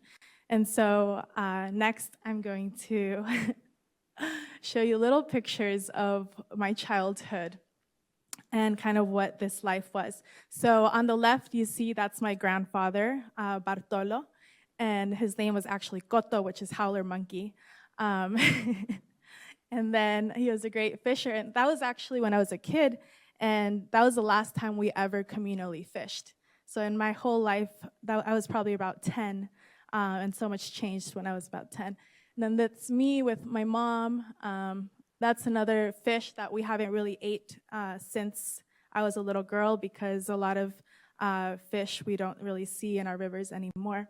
And then on the left side, I've never been in a room where you can see it on all sides, is my grandmother, who she's a traditional knowledge carrier and works in the gardens and in the islands that are in the river. In this river today, at that point, we used to be able to drink from it, but today it's contaminated by mining. And there's studies that have been done, and they have found heavy metals in it, like mercury. So is our traditional way of life sustainable today? It is not. And so because of this, my parents were actually ahead of their time, and they ended up creating this beautiful learning center and educational center called Iarina, which we've been running for over 20 years. And it's been a place where we've been able to create employment opportunities, education opportunities at the intersection of what this traditional relational knowledge is. And what's really important is that it's in territory, it's using our language, and it's interacting with youth and elders. And now I'm leading that as a president, and that can be hard because I'm still a youth and they are my elders. So like running a place, it's really about balancing the relationships between my own family, but also the relationships with people who want to collaborate with us. You know, we can't do this on our own. And so it's been really beautiful to see over the years professors, researchers, students from ASU, but along other universities as well. And that's how I met Leah when I was a kid, coming and finding and building these solutions together. And one really cool example is this solar canoes against deforestation. We're working on many projects, and I really like this idea of collective governments that you're speaking on, because that's really speaks to what we're doing. And this project right here is in partnership with the School of Sustainability, with David and Jenna here. And we've been working on this for over 2 years now, but recently, this is kind of the first time that we're seeing the solar canoes now in my community. We're being able to use it. It's not tipping over. I don't know how much y'all, because if it tips over, you're fried. So it's been really, really fun. But I think the really cool thing about it are the outcomes. I think it's easy to see, like, why do you need canoes, right? Why do we need solar technology? I mean, Ecuador has been extracting oil for generations now, and it's been really destroying our home and our home forests, and not just like extraction of resources, but also extracting human resources as well. When you are living in a traditional community and you start to see all your uncles leave, they're no longer there, their roles change. And so as a little girl, I was like, how do I bring my family back to my home? And this is one way. It's to create jobs in territory. So the outcomes, we were able to bridge the physical distance between territory and urban life for a lot of communities that didn't have access to cities, to education. So they're my friends, and we were able to have them basically be in territory and continue their relationship with their land, and also bridge traditional knowledge and new research. What's been beautiful to see is seeing my cousins kind of grow and have access now to education, being able to be trained on big projects. And one example is my cousin Clever Vargas, who he grew up basically being told that he needs to go work in the oil industry. So then he went to university and he went and studied that. And coming out of it, there wasn't really any jobs for him, but still that's what his main focus was. But then he started working with Iarina. He met our team right at the same time was the Solar Canoes Against Deforestation project. And now that's changed his trajectory because you have one of the brightest minds in the Amazon, not focusing on extraction anymore, but focusing on alternative energy. And so through this project and also our NSF partners, he's going to be able to come to the US and also have an internship, learn English, and continue. And so that's just like one example of the brightest minds that we have. But this is something that we're going to continue doing, and I'm happy to talk more about later. I think I'm over time. Yeah. So wonderful to hear everyone share their stories and experiences. And I'd like to start with a question inspired by what Nico was saying. So overall, the framing of our discussion is how do we cultivate hope in facing the extinction crisis? But I loved your framing of awe. And I would love for all of the panelists to engage with the idea of awe. Specifically, what is something that brings you joy or awe or gives you these moments of mindfulness in your practice? And what would your hope be for the next generation in terms of awe and inspiration? And we can start anywhere. Maybe we start with Mike and fan out. So what was your aha moment, Mike, or what brings you joy or awe in this work? Great question. I was fortunate enough to go to E-Arena at one point as well. And I must say that before I went back to grad school, it wasn't there, but it was also in Oriente, in the Ecuadorian Amazon. And it was a place of quiet, of dark skies, a place where, and that was one of the places that I was at. My motivation for going back to graduate school was just this place that I thought was very special, and yeah, it was very, very important to me. Oh gosh, what do I envision for future generations? Let me think about that. I'll get back. Well, we can fan out. So maybe Risa, what was your aha moment, or what brings you joy, gives you awe, mindfulness moments? Yeah, sure. So what I didn't say is that my dissertation, Leah called me out for studying de-extinction, but I study de-extinction in the midst of the stories that people tell about extinction largely. And one of the things that I focus on is making space for the more negative emotions that we like to push away, like especially the grief that we feel in conservation. And I think holding those emotions while also focusing on like all the effort that so many people are putting into trying to make this better, I think, rather than just trying to push those emotions away with saying that we can bring back mammoths and that the world will be fine. I think making space for the grief that like is really genuinely deserves to be felt for the world in the way that it is at this moment in time, and not denying people the chance to feel those emotions while also saying that there are so many people trying, and also just for me personally, like the resilience of nature and being out in nature and seeing how abundant and how it continues on, and that, yeah, I don't know, there's not really a real end in the ruins. Could you maybe pass the mic to Ellie, and I'd love for you to explain what Yakachina is as you answer. Yakachina, yeah. Yeah, so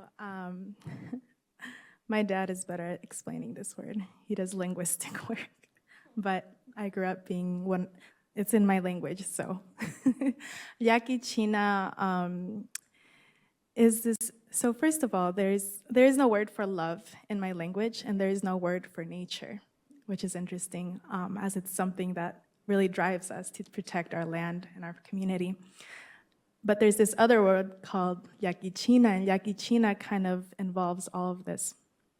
And it's a word that means overwhelming love, joy, but also holding that space, I think, for the tragedies of life and how we move forward. So it's feeling all these things, but understanding that we are not just in our bodies, but understanding that we're also a part of the land. And like the land, we can also process these different emotions. So that's what Yakichina is. Aha moment or your joy moment. I think of my parents. I think of my mom. You know, where I am, the land is parceled up and divided. And I've seen my entire life just forests diminish, and I've seen the water become contaminated. But one thing that inspires me is that the forest that surround me, immediately around my house, was planted by my parents, and they had hope. And those trees are the same age as I am. And so I feel like there's so much love in that and thinking about the future. But one other aha moment, my mother, I'm 28 now, and my entire life I've seen her kill cockroaches. They do not go away. They are resilient. And so I just think about cockroaches and also the love of my parents. Beautiful, thank you. Now, Mr. Chua, what was your aha moment, or what brings you joy or gives you hope? Well, for me, there are two when I think about. One was what has brought me this far into this journey, and it's also inspired by my mom. Going into conservation, she wasn't necessarily ecstatic about it at all, but communicating with her made me realize just what Risa was talking about, that environmental communication is important. I realized that there was a big gap between what I was being taught theoretically at school versus how she was relating it to her world. And I was like, I realized where the gap is coming from. I was not able at that time to make the link to see the practicality of how she's living conservation or environmental protection versus what I was being taught. So then I'm like, okay, so this is a focus, grad school. I need to learn more about how to involve humans in the way I talk about environmental protection, in conservation, in those narratives. So that's the first part. The second one, which relates to the Girls Conserve program, is just looking at how the diversity of students that attended and they being very ecstatic about it. Also, the program in itself was also intentional. It was not just about we are trying to hook these young high schoolers on, but it was also intentional about thinking about the backgrounds of these people into how we are going to structure the program to get them involved. So in a way, it was not like fake. It wasn't like we're just trying to grab you, but it was also thinking about where they are coming from and how can we communicate this to keep them hooked on for the long term. So those were the two times that I'm like, we need to look at this more from a people place where people are coming from, rather than what we just want to give out to them. That's great. We agree on this. We really care about the curriculum reflecting and affirming the experiences of the students. So it's something I love about Girls Conserve too. And so Nika, I'd love for you to continue your thoughts on awe and share your aha moment or something that brings you joy or passion. Love all of these answers, and I'm not a conservation scientist, so I'm trying to think of a good answer for myself. But I remember the first time that I remember feeling awe was in the desert. I'm from New York, I'm from Queens. So I remember seeing slivers of the sky. You don't really see the sky. You see the sky between buildings. You sometimes see the moon. If you go out to the suburbs, you might see a wider perspective. But you don't really see the sky in a panoramic way. And so when I came out to the desert, it was shocking to me that the sky went all the way around and that you could actually see it. And it was so beautiful and awe-inspiring because I had never even conceptualized our space in that way. And so that's a moment of awe. And what brings me joy is animals. I think that we can learn so much. I have dogs, I foster dogs, and I'm very into animal advocacy. And so I think that they can teach us a lot about mindfulness, about forgiveness, and about joy. Thank you. I'd like to start with Risa for the next question. So if you can pass the microphone to Risa. So just thinking about that, we've heard a lot about collaboration, about support, and I'm thinking about hope and love. And I loved what you said about storytelling in the next generation. So when we think about the future of education in all these spaces, I like to say that it's relational, that all of our relationships make stories and all of our stories make worlds. And it matters what relationships make those stories and those worlds. So as you think about education and storytelling, what do you wish we did differently, or what have you learned from your research that we can use to apply to the future of education as relationships, as stories? Yeah, that's a great question.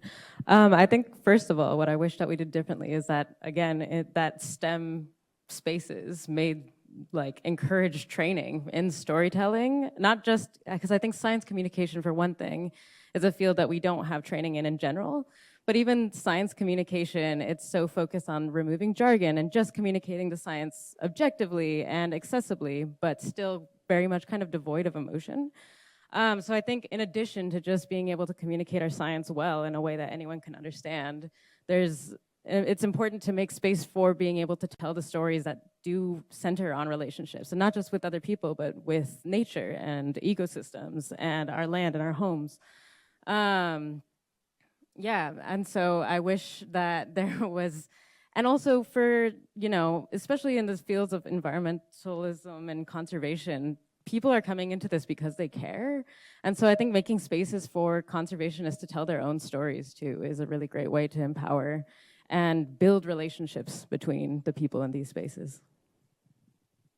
And when we're doing that work, Nika, how can we encourage mindfulness? So how can we find moments of big sky in the city?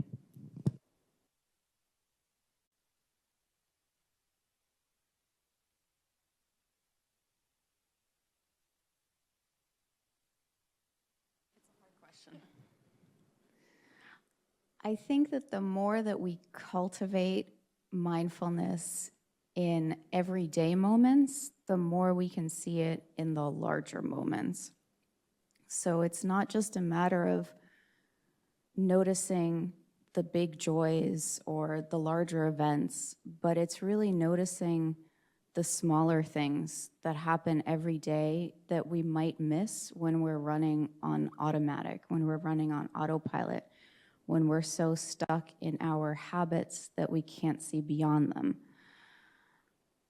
When we stop and notice those tiny moments of happiness or contentment or peace, we can see the larger moments in a greater and deeper way. Nodding his head, do you have some thoughts on this too? How do we cultivate big sky moments in the city? Just a couple comments. A close friend and collaborator of mine has done a lot of work on convivial conservation. This is the work of Bram Buser, and one of the aspects of that is thinking about nature not as some disconnected thing that's out there. That's a very Western perception of nature. And so when we talked about our awe-inspiring moments, a lot of it was about being out and away, but there's very much this part that's about being present and here and seeing the birds splashing in a small pool of water as you're walking across campus, or seeing small flowers. These kinds of things I think are really important to us. I say that all the time too, because my dissertation was on coffee plantations in Brazil, and everyone said, well, of course you could study nature, you were in nature. I'm like, when I'm in Phoenix, am I not in nature? What is that? Today I was running late to work and I had to pull over to take a phone call, and I was in a garden with Palo Verdes with yellow flowers, and it felt like the cherry blossoms of Japan or something. It was gorgeous. So we do have these micro moments where we see beauty, but a lot of times we have really dark moments where we see hard things to see, and there's a lot of anxiety. And so I do want us to not just romanticize all of our work and talk about the cutest things and the happiest things.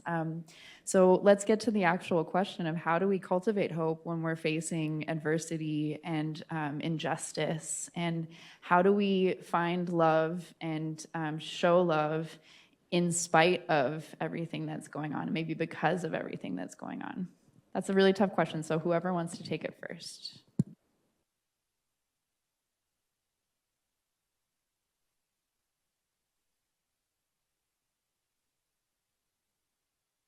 Hello? There you go. Big question. But I feel like I'm an expert at this because I've seen my home being destroyed. And, you know, I'm going to start out by saying my grandmother. She says that as Indigenous women, that our strength comes from the river, and that to gather this strength, you have to go to the river right when the sun is coming up. I don't know if that was just her way to get us to wash ourselves in the morning, but maybe it's that traditional knowledge.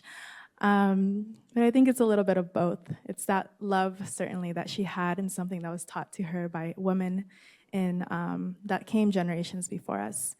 And the thing is that every time that I'm going through some sort of crisis, right, like thinking about just overwhelming thoughts, I go into this river.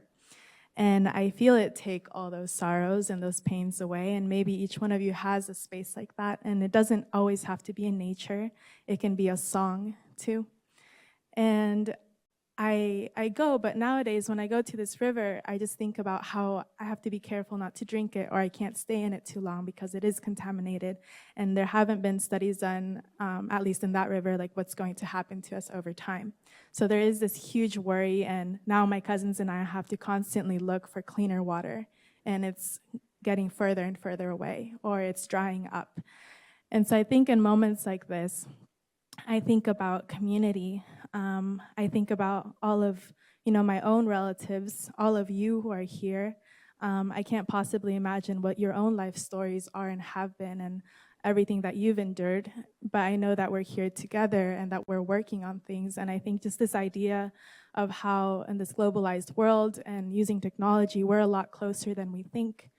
And I think that's what I want to leave off on is we're a lot closer than we think, and we really can do this.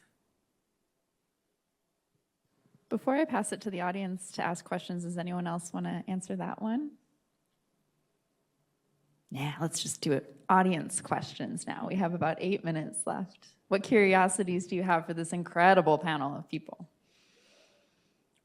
Or just clap now because they're awesome. But seriously, does anyone else want to take the microphone for a second and share their aha moment or ask a question of the panelists? Yeah. Oh, thank you. Abby's doing a great job, yeah? That was the laziest. Yeah. Thank you, Abby. We know that fear motivates a lot of people, but it's not sustainable.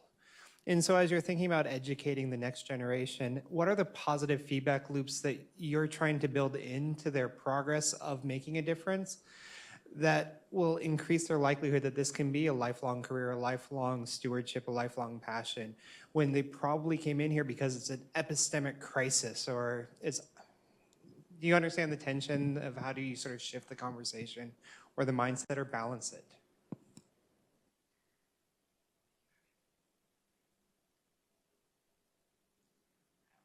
To it, I don't know. So how do, I'll reframe it maybe, like I think about climate anxiety, and I see one of the biggest mistakes, in my opinion, one of the biggest mistakes we make in science communication is to terrorize folks with the facts because we feel them. And so it's like we don't think that people believe that climate change is real. So the way to solve that is to show them the scariest numbers, because then they'll believe it because they're right there. And I think this alienates the audience, and the hardest part about this is that is real, and it has to be named, and it has to be acknowledged. And by naming and acknowledging it, it makes it harder to engage in a discussion. So I'm gonna try and reframe the question because it's so big and so difficult to say, how do we keep talking even when we're scared? Or why should we keep talking because we're scared? In not really answering the question, let me just say, many of you have seen the recent book that's come out that's getting tons and tons of press right now, The Anxious Generation. To me, this is just the latest You know, every generation gets this book that says the current generation is the one that's really screwed up. And those are often followed by another book that says our parents or our grandparents are the ones that screwed things up. And so we have this dialogue that goes back and forth, and it's every generation. And I just find this a bit nonsensical. I tend to find great hope and inspiration in the following generations. I think that we continue to see improvements in so many areas. We tend to focus on the problems, the crises, and there's some big ones, like the one we're talking about here today, but we see lots of other things improving. We see crime rates currently going down. We see economic improvement. We see better health outcomes, not just here in the US, but globally. We see lots of reasons for optimism. I try to focus on a lot of those and not stick with the negative stories. This isn't meant to be Pollyannish and think away our problems or that problems don't exist, but we can work on the problems that do exist as well as acknowledging the clear benefits that we're seeing in other places too. So I'll try to see if I can give you a response from my own experience, although you probably have more life experience than me. But so in my family or upbringing, I am like the first to have gone this far in education, and weirdly enough, venturing into conservation aspect, which is not what they would have been expecting, especially for employment and for financial reasons. So right now, I'm like a beacon to the very younger siblings and cousins as to what I'm doing. But they always come back with a question about the future and how would they be able to sustain themselves. And the way I try to encourage them is to understand or to see the kind of careers that they are looking at. And I do well to pick up on that and infuse or put in environmental moments where they could apply, even though maybe their objective is more of a financial security, that even though you're looking for this financial security, it will not be there if our environment or the nature around us keep deteriorating. I have a younger brother who is studying land economy, and he wants to go into real estate. And I'm like, cool. But when you're going into real estate, I also want you to keep in mind that it's not just about building the houses and the home, but how can we build these homes to make them more environmentally friendly? What are the aesthetics or things that we could infuse? So that is the way I try to inspire them to be hopeful, even though it looks unendingly very chaotic. So I try to pick up on where they are trying to go, and with my own background in conservation and environmental activism, just talk to them about, oh, there are other loopholes or areas here where you could foster that, because they care about the planet, but they're also thinking about how to sustain themselves in future. Thank you. We only have a couple minutes left, so one thought that inspired is that I think when people don't often talk about these topics, their first question is, and what can I do? And I think what Nana Sutra was saying is really helpful. It's you start the conversation with where they are. So you don't just impose your idea on top of them. You don't tell them this is what you've been doing wrong. You get curious, you engage in a compassionate conversation, and you seek to understand before you try to be understood. And I think that's what I learned from your story about your family and real estate is everyone has their own passion, and especially in education and especially with children, our job is to support their dreams and tread lightly and to support them with love and compassion, because we know that all of us are facing impossible circumstances and that we have an endless capacity for love. So I think with that, we'll close for today. And I do want to do a quick plug because Ellie is here and Donovan is here. We do have an event today that's going on at the same time. So at lunch, on the same floor on the opposite side of the building, there are some beautiful framed photos, including one of Ellie's grandmother. and they're student generated and from our partners in Ecuador, and that'll be there all day today. So I encourage you to stop by to see Resilience, a photo exhibition. And I'd like to thank the panelists. This was really fun, and I feel great. Like, I feel hope. So thank you so much for being here today, and enjoy the rest of the day. All right. Well, thank you to everyone for joining this fascinating discussion. Our last panel will be facilitated by Dr. Chris Barton, and we have a wonderful panel. We will be addressing sort of this broader question, referring back to our strategic pillars. We're doing this amazing work globally to bring biodiversity to the decision making. We're training the next generation, but we're also trying to document and study and learn from what we're doing. And so that will be the focus of the next panel. And with that, I'll pass it over to Chris. Hello. Welcome, everybody. We've got a wonderful panel here. Myself, Rebecca, Beckett, Paula, David, and Dave. As Leah mentioned, this is where we sort of get a little bit introspective. CBO, we like to not just do the work, but also study ourselves as we're doing it so we can learn to do it better. And very quickly, I want to talk a little bit about how we conceptualize this and some of the outcomes that we've had so far.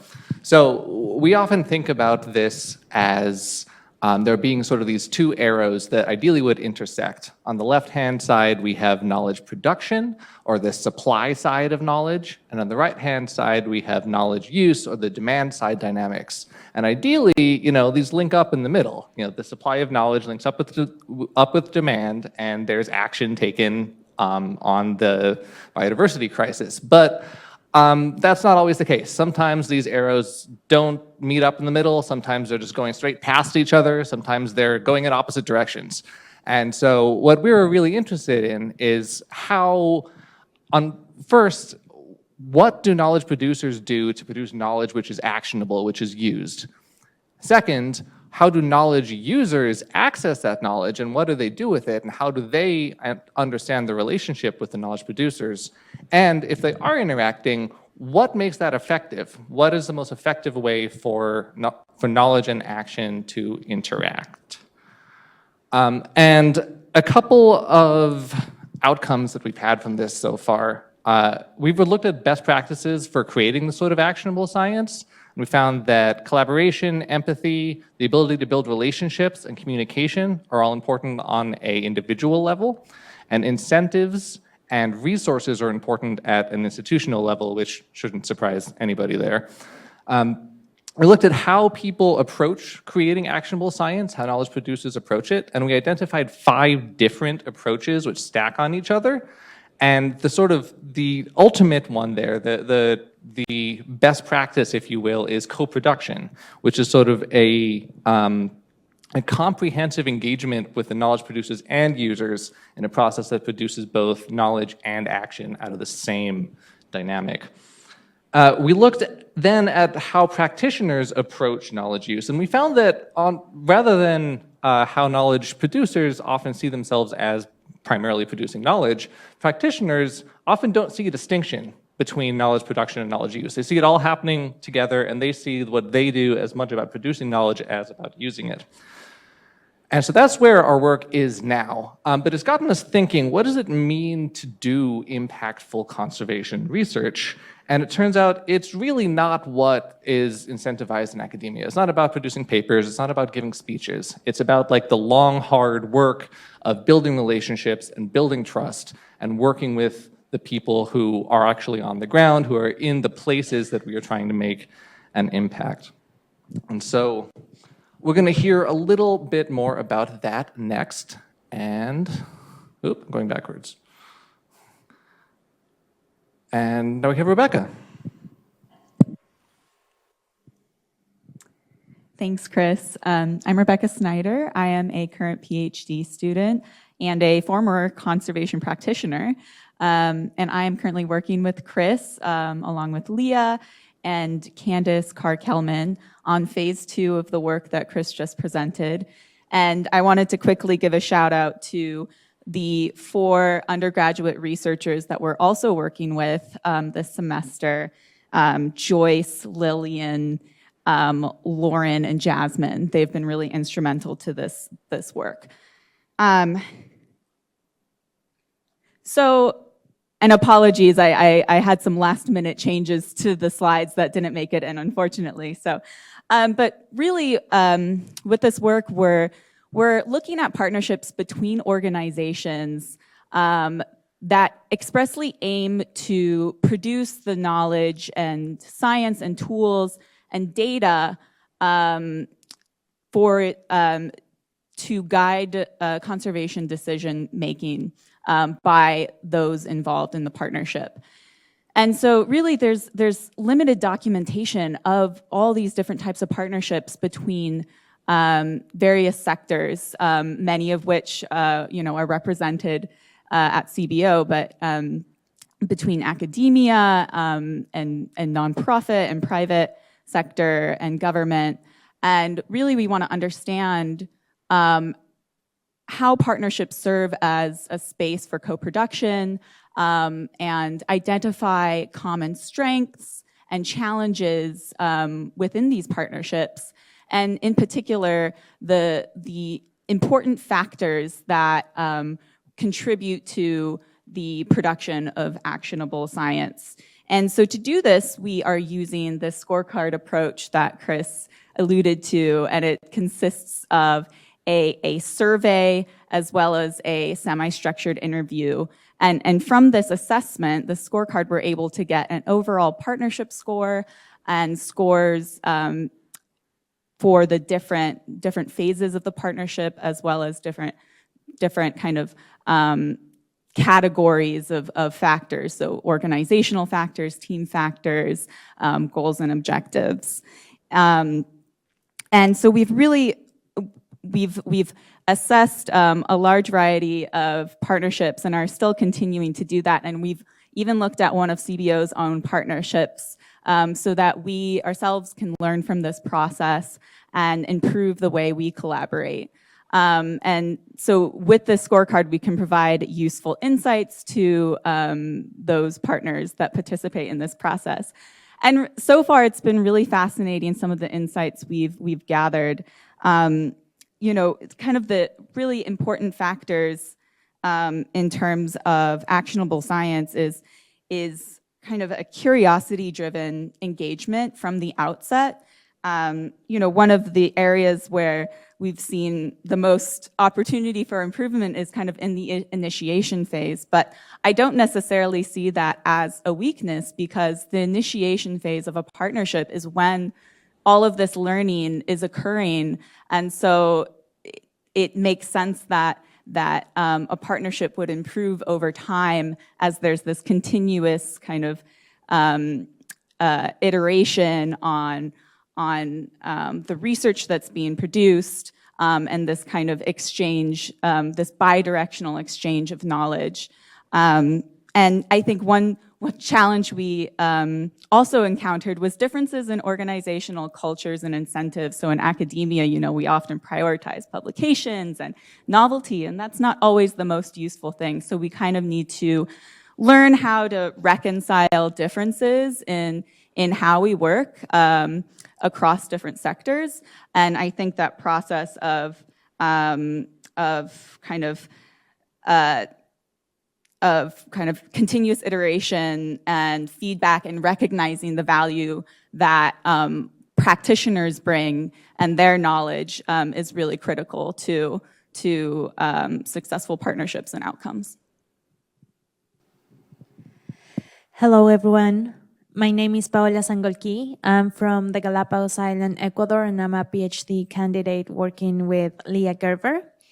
And today I want to present you a little bit of the work that we've been doing in the Galapagos Island through the Landfest Ocean Program. And this is based on what Chris presented also at the beginning. So it's like producing knowledge that will be useful for managers for decision making. So like producing relevant information that will be supporting decision making.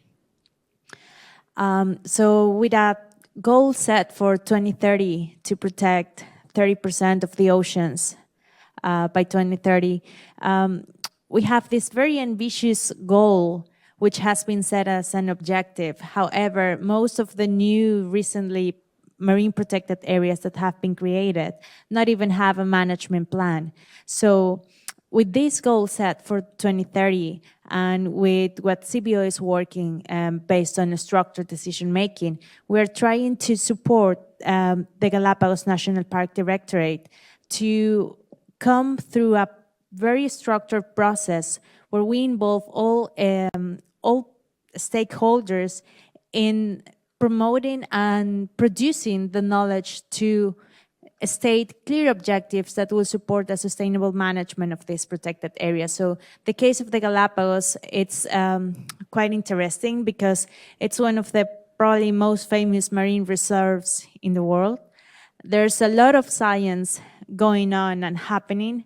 However, most of the results of this science are sitting on papers in the director's office, and they can't even read it because they're in English. So we are working with them to come up with solutions and see how we scientists support what they need to come up with better results that involve different audiences that may not be able to understand things in the same way that we do. So in that sense, I also want to highlight some of the other aspects that people have discussed, which is awareness, education, participatory processes that are not the same as socialization, which is often confused. And for that, so we are working together with them to better understand this socio-ecosystem in the Galapagos Island and how we can take this participatory process to arrive to consensus-based decisions based on the best available information. Often when we think about science, we think that always involves collecting data. However, I come from a place where there's like 20 years of data of sea turtles population. However, we are not yet in the position to answer how is the population of turtles doing. So we are developing with them some tools, decision support tools to inform their management strategies. So just to give you a very brief example, we developed a tool, Camila, a colleague in the lab, she developed a tool to assess the cost efficiency of certain strategies, but instead of using some fancy softwares that we might use here or elsewhere, we translated all of this in a language and to a platform that they can easily and freely access, like Excel, Microsoft Excel, but it's giving them all the different tools that they need and that they will be able to use. We are also co-developing a management, a decision-making framework in which we connect data to decisions. And the Galapagos has been a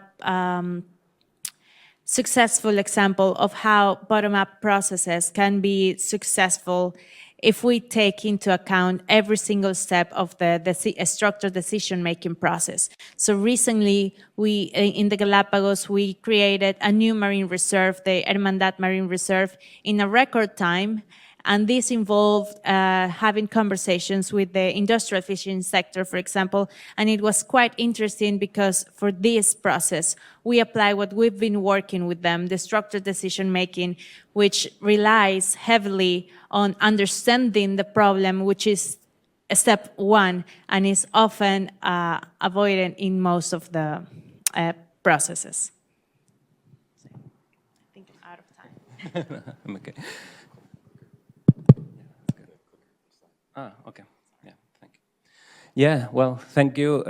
It was great to hear Ellie talking about exchanging knowledge. In my case, it's weaving knowledge, but we have been exchanging and weaving for 6 years now down in Ecuador, and we'll have the opportunity to continue here in Arizona. So it's a great moment for celebration, which is what Leah was framing this event for. Weaving knowledge systems is tricky, very tricky, because it involves a lot of inner work. At least that's my experience. And this might work differently for different people, but it's, in my case, this inner work that was required took the form of 3 steps. It should be 1, 2, 3, but anyway. I guess it's all cyclical, so it's always come back to. And the first step, or one of the steps, is to recognize that every knowledge system is limited and limiting. We say often that all models are wrong and some are useful, and I would say that all knowledge systems are useful, but they are useful in very different ways and for very different purposes. And, the intellectual realization of that is important, but it's not enough because I was educated, as maybe some of you, in a Western education system in which I was taught to this logic of verticality, and even I embodied a life orientation of verticality in which I'm constantly comparing what is better, what is worse, what is above, what is below, what is superior, and it's something that is so internalized that I didn't realize. No? And for working, in conservation action and weaving these knowledge systems, I needed to unlearn that verticality and embody a better sense of horizontality in all my life. This is like a lifelong work, right? And then after that, then I was able to really recognize that all knowledge systems are equally valid. This is, it seems simple, but it's not that simple. And they are valid within their own onto-epistemology and within their own onto-epistemological assumptions. But they all have something to say about reality that the others cannot tell us, right? So after all this inner work, then I was able to start building relationships across cultures and across species, meaningful type of relationships. So the weaving, this word, I didn't choose the word because I have a hard time pronouncing it, but the weaving of this knowledge system could start at this point. And yet, again, this wasn't enough because academics are very time poor. And we often to be displaced. I have been displaced for a long time and many times out of place, but that's another problem. But the thing is that we need to center, it's not only about horizontality, it's about centering the conservation actions on the people who are in place, the people who haven't been displaced yet. And that's what we have been working. I have been trying to work with Ellie, with Leah, with Mike, Nana, Jana. Well, I'm probably going to miss people, but and many other people through projects in the Ecuadorian Amazon for the last 6 years. And I started with this centering study abroad programs in local people by seeing them as providers of educational and cultural and research services to universities. And at the same time, they can, there is knowledge exchange, right? And they can benefit from the presence of university students there or researchers. And also co-producing solutions, sustainability solutions and green infrastructure that are centered in the needs of the local people and the indigenous people. The solar power canoe that Ellie has talked about, and that, there is an exhibition, photo exhibit that also Jana mentioned about both the study abroad program and the solar power canoe that you can see later.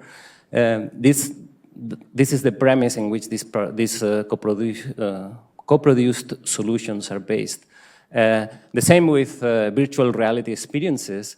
We can provide the technology to the local people, but they are the ones telling the stories and doing the recordings, and then it's a way of centering. And biocultural monitoring of species by not seeing species as objects or something that you can count and that you can set apart, pull apart, but as beings, beings that has a social life. That's how the Quechua ontopistemology sees trees and animals and all that. So it has been great to work on these activities, and this is, I hope, an invitation to anyone here who is interested in joining the team, because the more, the merrier. Thank you.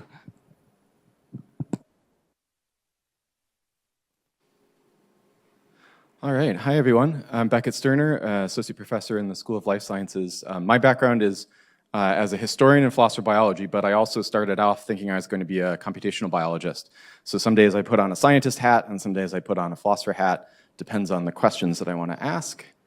I want to start by just highlighting one of the coolest things that CBO has done, which is get ASU involved in the Red List of Threatened Species and the Red List of Threatened Ecosystems. This is really some of the largest cooperative, global, international efforts to keep track of what's happening to nature, of almost entirely volunteer effort by thousands of scientists. Really amazing that it works and that it keeps going.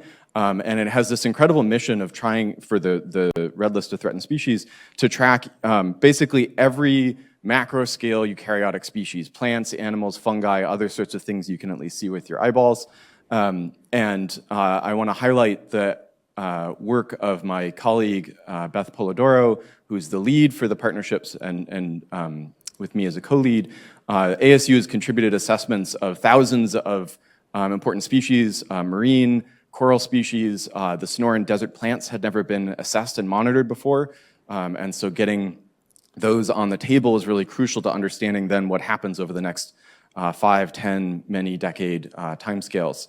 And it really is an awesome opportunity to bring students in. It's very easy to get certified and trained online, and then provides workshops where people do the assessments collaboratively.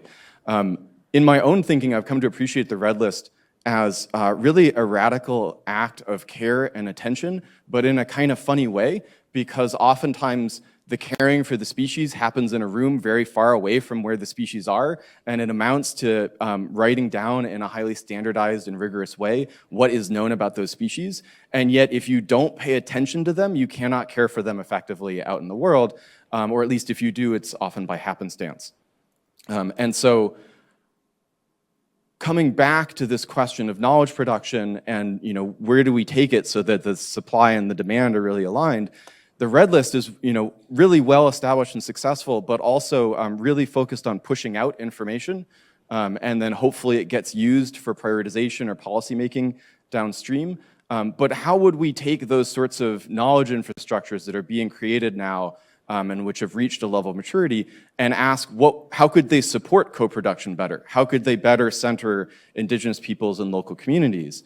And that's where I think some of my recent work has been trying to understand what are the models out there, and how can we start to try and relate them to each other, or understand their strengths, assumptions, sort of heuristic limitations. A lot of the most prestigious global databases you'll see are on sort of the left side of the figure, and they're kind of like going to a Pret to pick up your lunch. They've already decided how your food will be chopped and combined and boxed, and you can choose to download it in one form or another. But it's very much an off-the-shelf product. And then as you start to go from left to right in the figure, we're looking at decreasing standardization and pre-processing. You're starting to get closer to what was contributed or to what's being provided by local communities. Like if you go to Chipotle, right, you can choose to mix your ingredients. It's kind of like searching across 10 different databases using an index portal, but you definitely only get to choose between these two kinds of beans. All the way down to make your own, right, which can be the most fun, but you don't want to do it every day for 1,000 people. And so an interesting trade-off of like, well, when would you want to have a pure data commons? When is that a sustainable solution or a 5-year solution versus setting up another global data aggregator?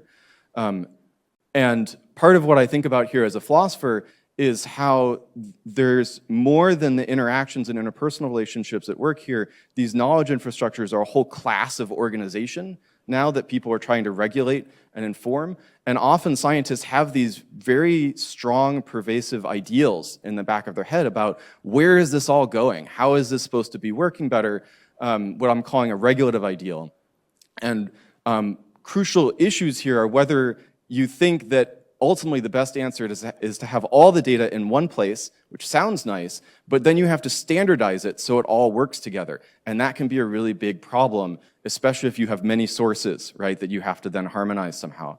Versus having lots of different places to go, but then they're really closely connected to the communities that actually care about the data and maintain it. And so I want to highlight here how there are alternative models, some of which are more pluralistic, like on the right, but keep everyone connected. And those often get lost as people think, oh, well, what we need here is the next database, right? We need to put all the data together. But is that really going to deliver the most value? Thinking critically about how those ideals make substantive assumptions and then can have key failings depending on what you're trying to do, I think is a really important place to push the supply and demand side picture forward.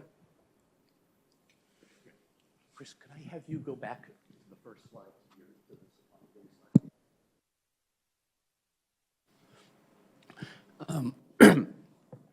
Thanks. I'm Dave Gustin. I'm an associate vice provost here in the Global Futures Lab. I'm a political scientist by training. And very early in my career, 3 decades ago, a little bit more, I started writing about boundary organizations. I'm not going to give you a catechism about boundary organizations, but I am going to give you another catechism a little bit later.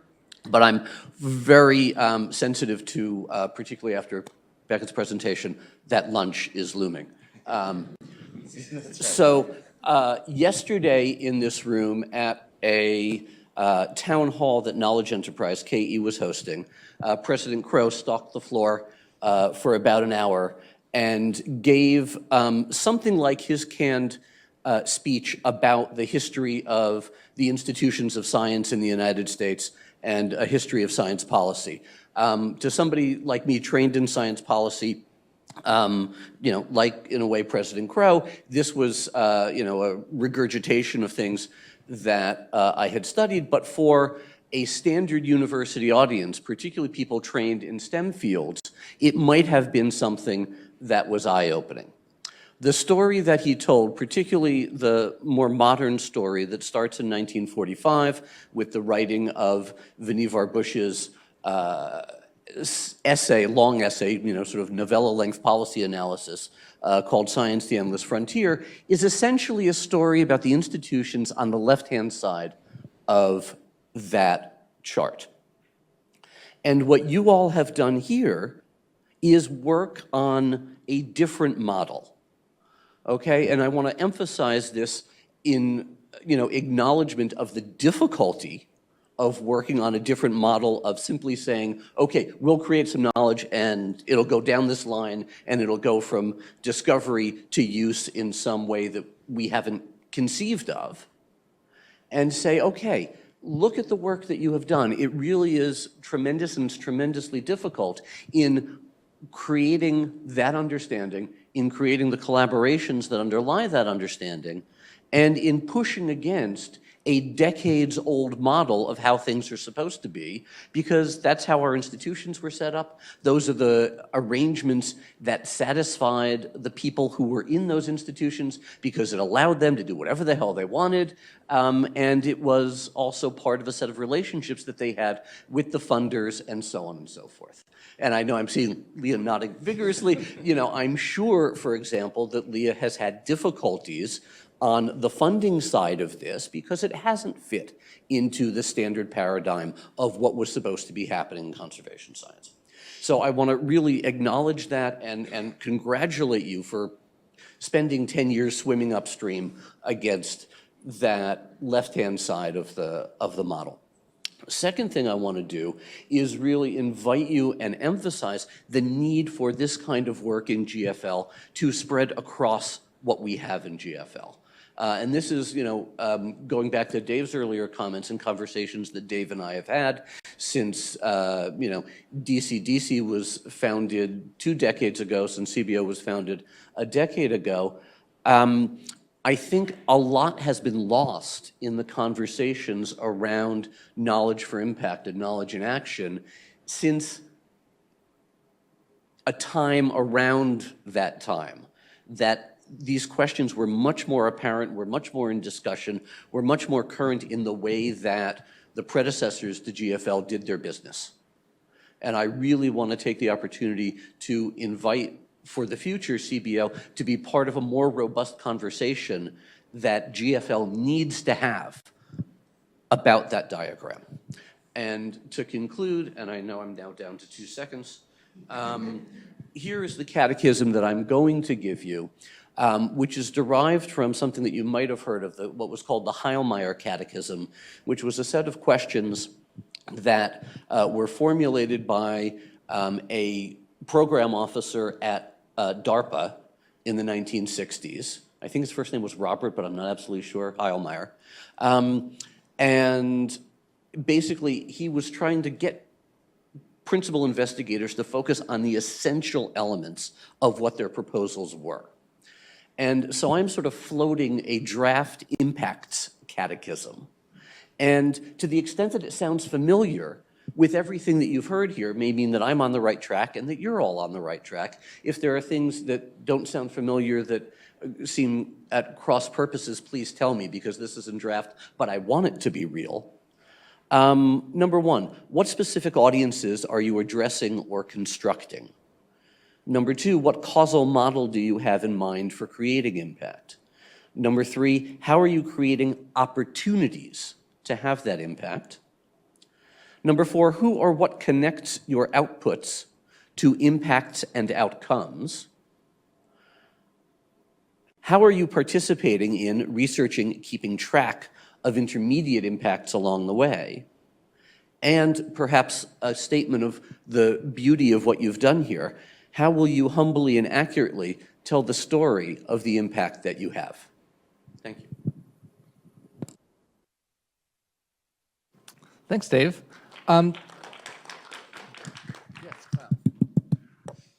We do have a Q&A session, and I want to bring it out to the audience, but I want to open the floor to anybody who has a response to Dave's catechism.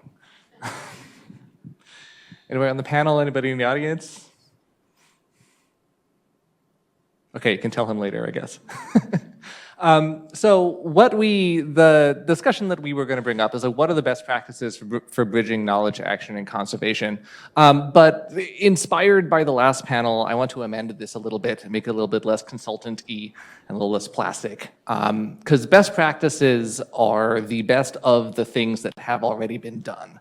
And I find that it's really important to, when looking for places to find hope in this sort of work and to find, the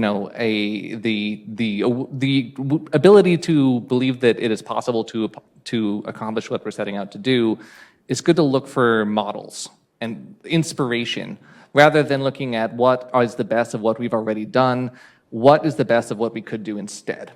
And so the question that I'd like to pose to the panel is, how can we do this differently? What models inspire you that we here in this room and at CBO and at ASU could draw from to inform our work and how we bring knowledge to action?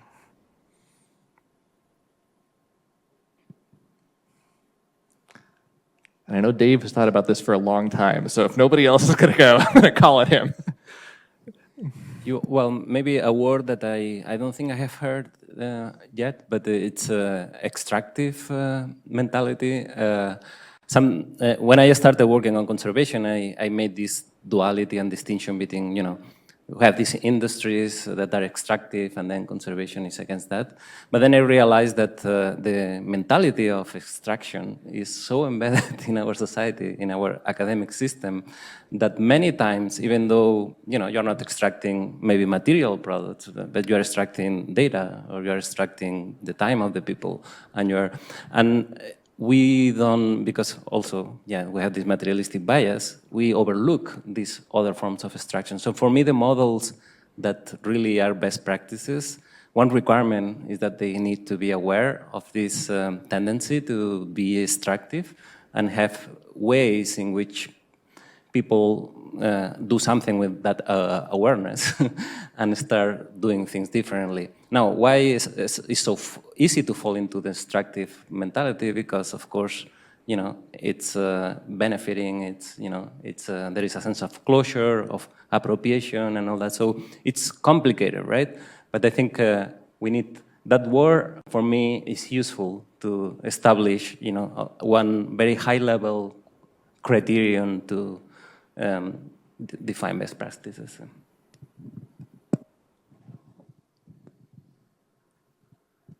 Sure, I can jump in. So I think one thing I was thinking about is, you know, we've talked a lot about the supply and demand for knowledge, and you know, as I mentioned before, asking questions about, you know, what is it that you need, like understanding the needs of conservation practitioners is essential, but I think you could deliver a tool or knowledge that was identified as needed and that can still go unused. And there are a few different things that I've encountered that kind of affect that. So one of the things that's come up, one of the themes that has come up in some of the discussions I've had in the knowledge partnerships is, you know, lack of transparency. You know, what are the pieces that are going into this tool or data, and people are less likely to use those things that they don't understand.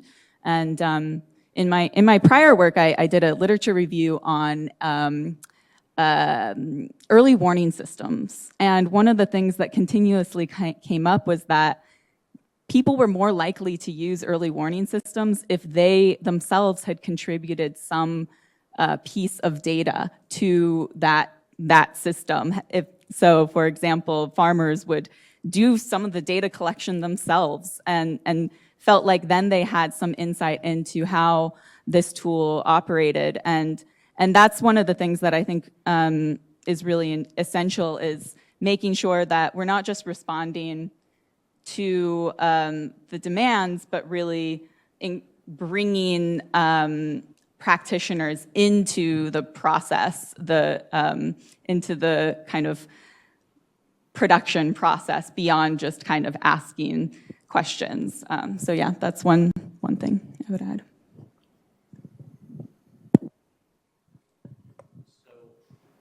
So some of you may know the paper that was published in Proceedings of the National Academy of Sciences. First author, David Cash, came out of Bill Clark's work at Harvard on environmental assessments. I was a very minor co-author on that paper, but it dealt with qualities of knowledge that helped build actionable sustainability science: credibility, legitimacy, saliency.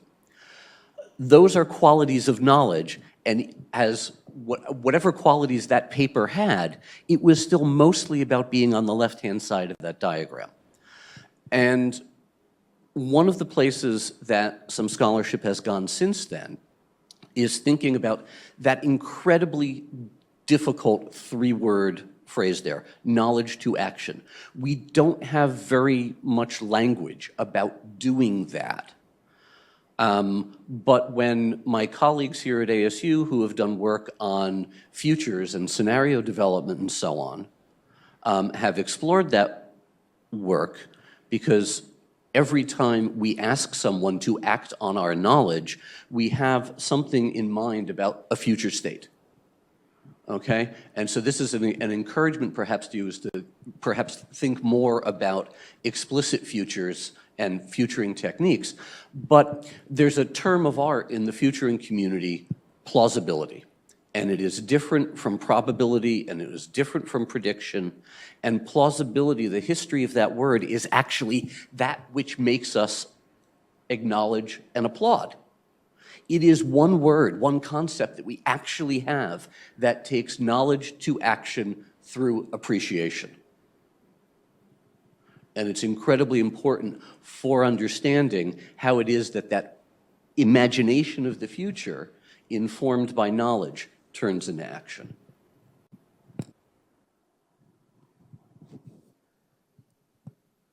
I can just add one other component of the supply and demand side that I think is really tricky here is that it's not really a market in a sense of there is no commodity with transparent pricing.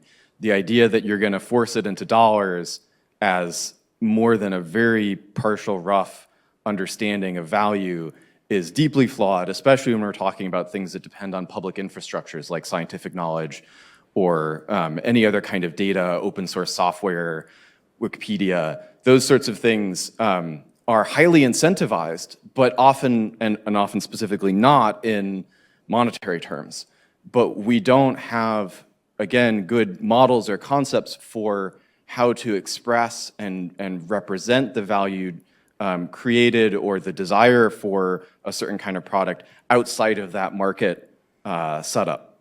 And so I think, you know, in the context of databases and science, right, part of the push to citations for data is just to provide the most obvious, tangible way of recognizing that someone used your data in a significant way. But all kinds of other things along the lines of metrics of access, use, feedback, edits, you know, where it came from, who created it, all of those sorts of underlying social relationships that are constituted by the technology are not prioritized right now as an important part of the knowledge to action framework. They're not really being invested in to express the way that those networks are actually happening. And so I think that would be a really important component to bring forward so that we can better understand, you know, what is both the social and the technical side of the knowledge in order to get at the supply and demand questions. And well, I will also like to add, like from the demand side, often I agree with you, it's totally important to understand what are the needs of managers, practitioners, what type of science we could use to support their decision.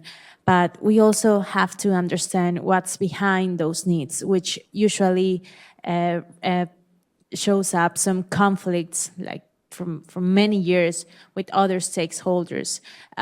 So I think in the model, we also have to incorporate it local ecological knowledge, traditional knowledge, and bring them also to the discussion room, you know, and in make valid those questions, those needs that they also have, and how we can combine technical data, scientific data, but also traditional and local data into the decision-making process.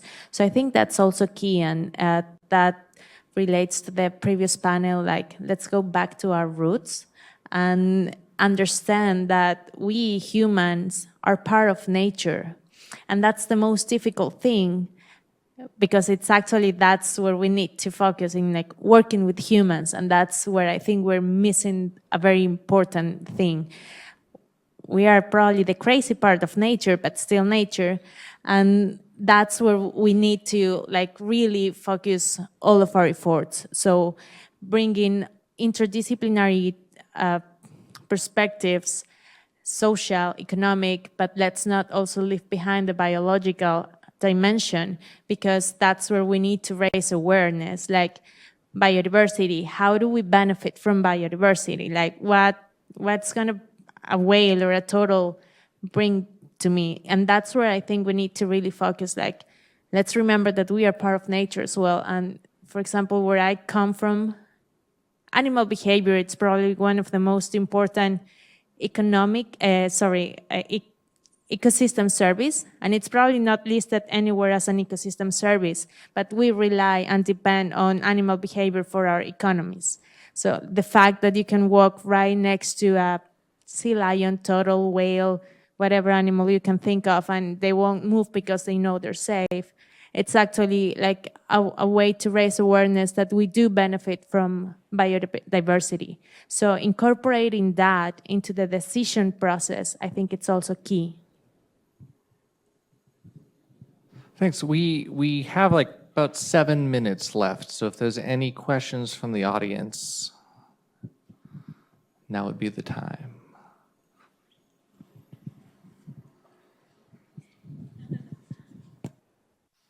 Thanks. I love this panel because I feel like it's tying everything together. But when you were talking, David, I wrote it down because you said one of the things that you have learned in your work is that we really have to figure out how to cultivate a sense of place in Western society. And I feel like that's what everybody's talking about, right? Like knowledge to action. I really think that action doesn't happen unless people care about it. Like knowledge isn't the driver, it's the caring about it that's the driver. And then this kind of ties back to the previous panel because I feel like, is education the only way to get there? What are other ways? Like, how can we jumpstart this process? Because like we can't wait for the next generation. We've got to do it now. But like, how do we build that? Easy question, right? Well, everyone. Right? Yeah, well, good question. That's one I'm trying to figure out here. But I think, I mean, when you see knowledge to action, this is the intellect and the body, maybe, and this is a very Western model, and this is the model that education is framing to, right? So within education, we need to change that. Probably there are emotions, there is a spirituality, right, that need to be brought into the equation because people are motivated by that. I mean, it's not just that you know something and you act, right? There are lots of other things going on. So infusing that in the education system, I think is important, and not only in the education system, because as you say, it's not, yeah, you know, we cannot put all our eggs in that basket. And thinking about what we can do as faculty, students, and staff at ASU, one of the great examples of an effective boundary organization is extension. Okay, set up in the middle of the 19th century in agricultural and mechanical schools. ASU, of course, can't do extension because of our friends down the road in Tucson, but we can do things like it. And GFL has the Walton Sustainability Solutions Service, but that's more built on a consulting model than on a true extension model. But one of the things that we could do here is take these examples of important episodes of co-production, here, knowledge exchange for resilience, sustainable cities network, things that folks downtown in the Watts College are doing, and stitch them together into a bigger, more effective institutional structure for extension. One can even think of it in the model of the Walton Center for Planetary Health in a clinical mode. And that's something that we can think about building at ASU at the next level of all these little centers. Not, not, I don't mean little in, to demean, but all these focal points and bring them together into something more robust across the university. Yes, I do think education is key, but we also have to be careful about the way we envision education because there's a huge proportion of the world population that doesn't even know how to read. So I would go beyond education, because formal education at least, because the audience that we want to reach is the people that are beyond these doors. And this is not a complaint, FYI. But most of the time, all these conferences, Congress, workshops, I think of them like echo chambers somehow. But the audience that we want to get for bridging the gap between knowledge and action, it's actually not necessarily in these rooms, but out there. So I do think that in that sense, we have to combine, again, traditional knowledge, formal education, and communication is key. Like the way we communicate, like most of our scientific publications, for instance, are in English, and what's the number of people in the world that actually speaks or reads English? And so most of the decisions are based in non-scientific documents or gray literature, and I think that's where I want to also acknowledge the work that CBDO is, the Center for Biodiversity Outcomes is doing, because that's where we want to get. Like, bring all this scientific knowledge in a way, in a format that it's useful for decision makers, but it also includes other information and outputs that can be used by the communities, by local people, by people that are not necessarily involved in the science or conservation world, but will understand the importance and the need of conserving biodiversity. I think one thing I would add there is that I also really resonated for me how David described many academics as displaced, right? And that is true also for what many universities do to students, is that to get a college education most of the time, or a lot of the time, you have to go somewhere else, even if that's fairly close to home, it's, can take you into a different state or a different country. So I think across the board, the institutions that we're trying to rely on are not clearly oriented towards prioritizing investing in place in a non-extractive way. And in the context of data, I think of the care principles for indigenous data, collective benefit, authority to control, responsibility, and ethics as a very clear and inspiring counter to the FAIR data principles, which are really about how you can describe your data objects better so that computers can more effectively extract value for them, just to boil it down really fast. And what's so amazing about the care principles is that they're grounded in legal bases of UN declarations on the rights of indigenous peoples, tribal sovereignty, et cetera, that give them that power, but then they also have a moral clarity of vision, and more statements of that coming from outside of the university, but with the support of academics to develop them and implement them into change, I think would give us a better grip on whether our higher education institutions can really do what we want them to do there in terms of investing in place. So I think more development of those clear statements of here's what we want to see happen for this institution, and then the follow through on the part of the academics or the other experts involved to think about what are the standards, what are the implementations, what are the evaluative criteria that would need to happen would be a big step forward. Well, thank you, everyone. We have a very exciting thing up next. We have lunch. So join me in thanking these guys, and I'll pass over to Leah. Wow. Can y'all hear me? Is the mic working? Yeah? Okay. What an amazing set of panels and presentations today. I'm very, very inspired and delighted by the energy and enthusiasm and ideas that have been generated today. So a couple of just closing thoughts before, I know I'm keeping you from lunch, so we'll keep this short.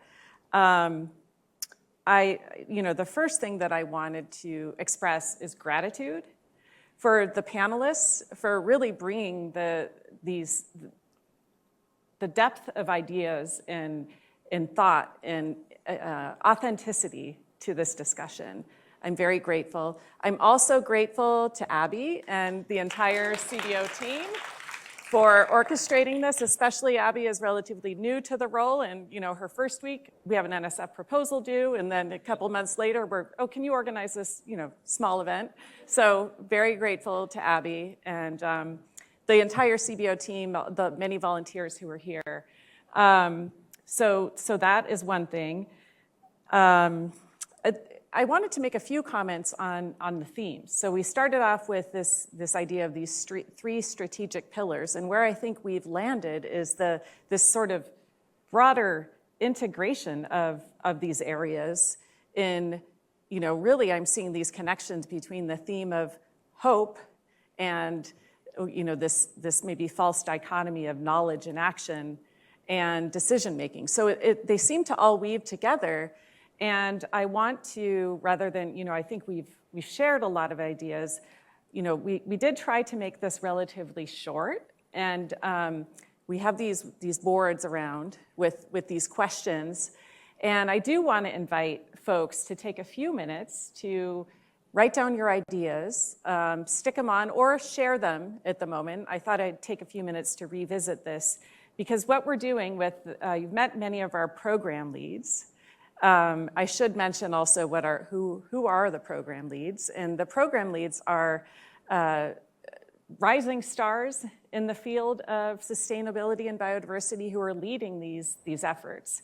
And what we're going to be doing this afternoon is digesting the conversation from today and planning the next decade. So we really, really want your input, because one of, I think, the bread and butter and the heart of CBO is that we work in an inclusive way. So we really want this to be a jointly defined effort. So let's come to that.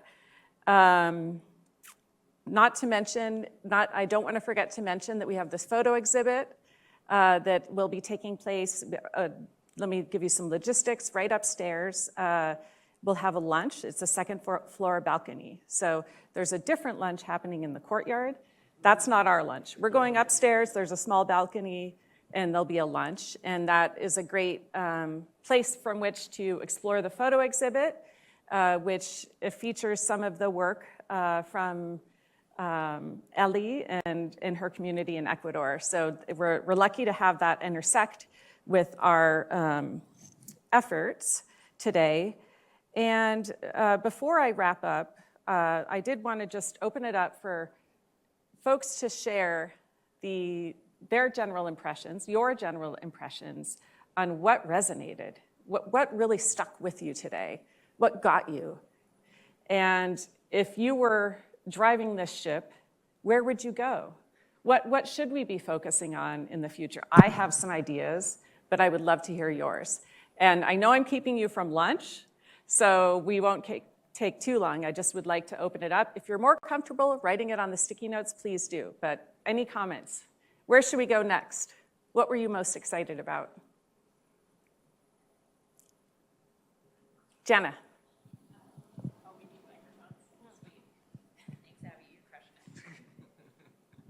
Okay, so the connection I made across the panels came from one of the last questions about, is education the only way? And I think I can't leave today without saying that education's always happening everywhere that we are. It's not just formal, it's not just in schools. That's why I see it as relational. It's in all of our relationships. And so tying it back to the KE Town Hall and democracy and everything that's going on in the world, like, this is happening in all of the breaths that we're taking with every beat of our heart. And so it's an interesting realization that it's our work and it's also our life. And so to remember that you're always in relationships, and those are always educational. We're always learning together. And so that means that every opportunity we have when we're interacting with anyone or anything or any being is an opportunity to do something different. Thank you for sharing that.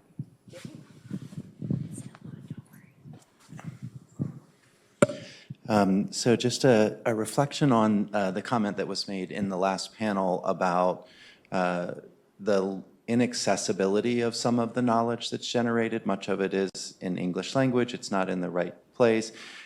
Just wanted to say a reflection and promotion for that university that's like number 2 or 3 in innovation, like Stanford. I know they're great in other things, but anyway, one of the wonderful women, youth leaders in the climate space, a woman named Sophia Chiani that's out of Stanford, has launched something called Climate Cardinal. And if you're not familiar with that, they do translation, language translation of science to hundreds of different languages around the world. And their organization just received their first large investment from Google to start to leverage AI and other analytics to do language translation for science. So I just think one possible next is, what can you do that's like making knowledge more accessible, making it more inclusive, but then also leveraging new technologies to do that. And I think the work that Sophia Chiani is doing is kind of an example of that. Brilliant. Thank you, Dave.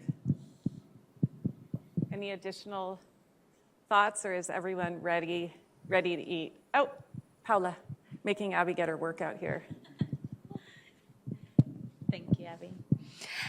I just wanted to say thank you, Leah, for creating this space. I think that what I'm taking out of here today, it's hope, because like getting to understand and learn a little bit more of what we're all doing from different perspectives, from different fields like economy, mental health, all the different panelists. It's really powerful. It's really empowering, and I think that's like when I was sitting there at the panel and watching everyone else in the audience like saying yes or yes, like, you know, it's like I think that brings hope for everyone here, because I think we're all working towards a same objective, which is conservation, protection.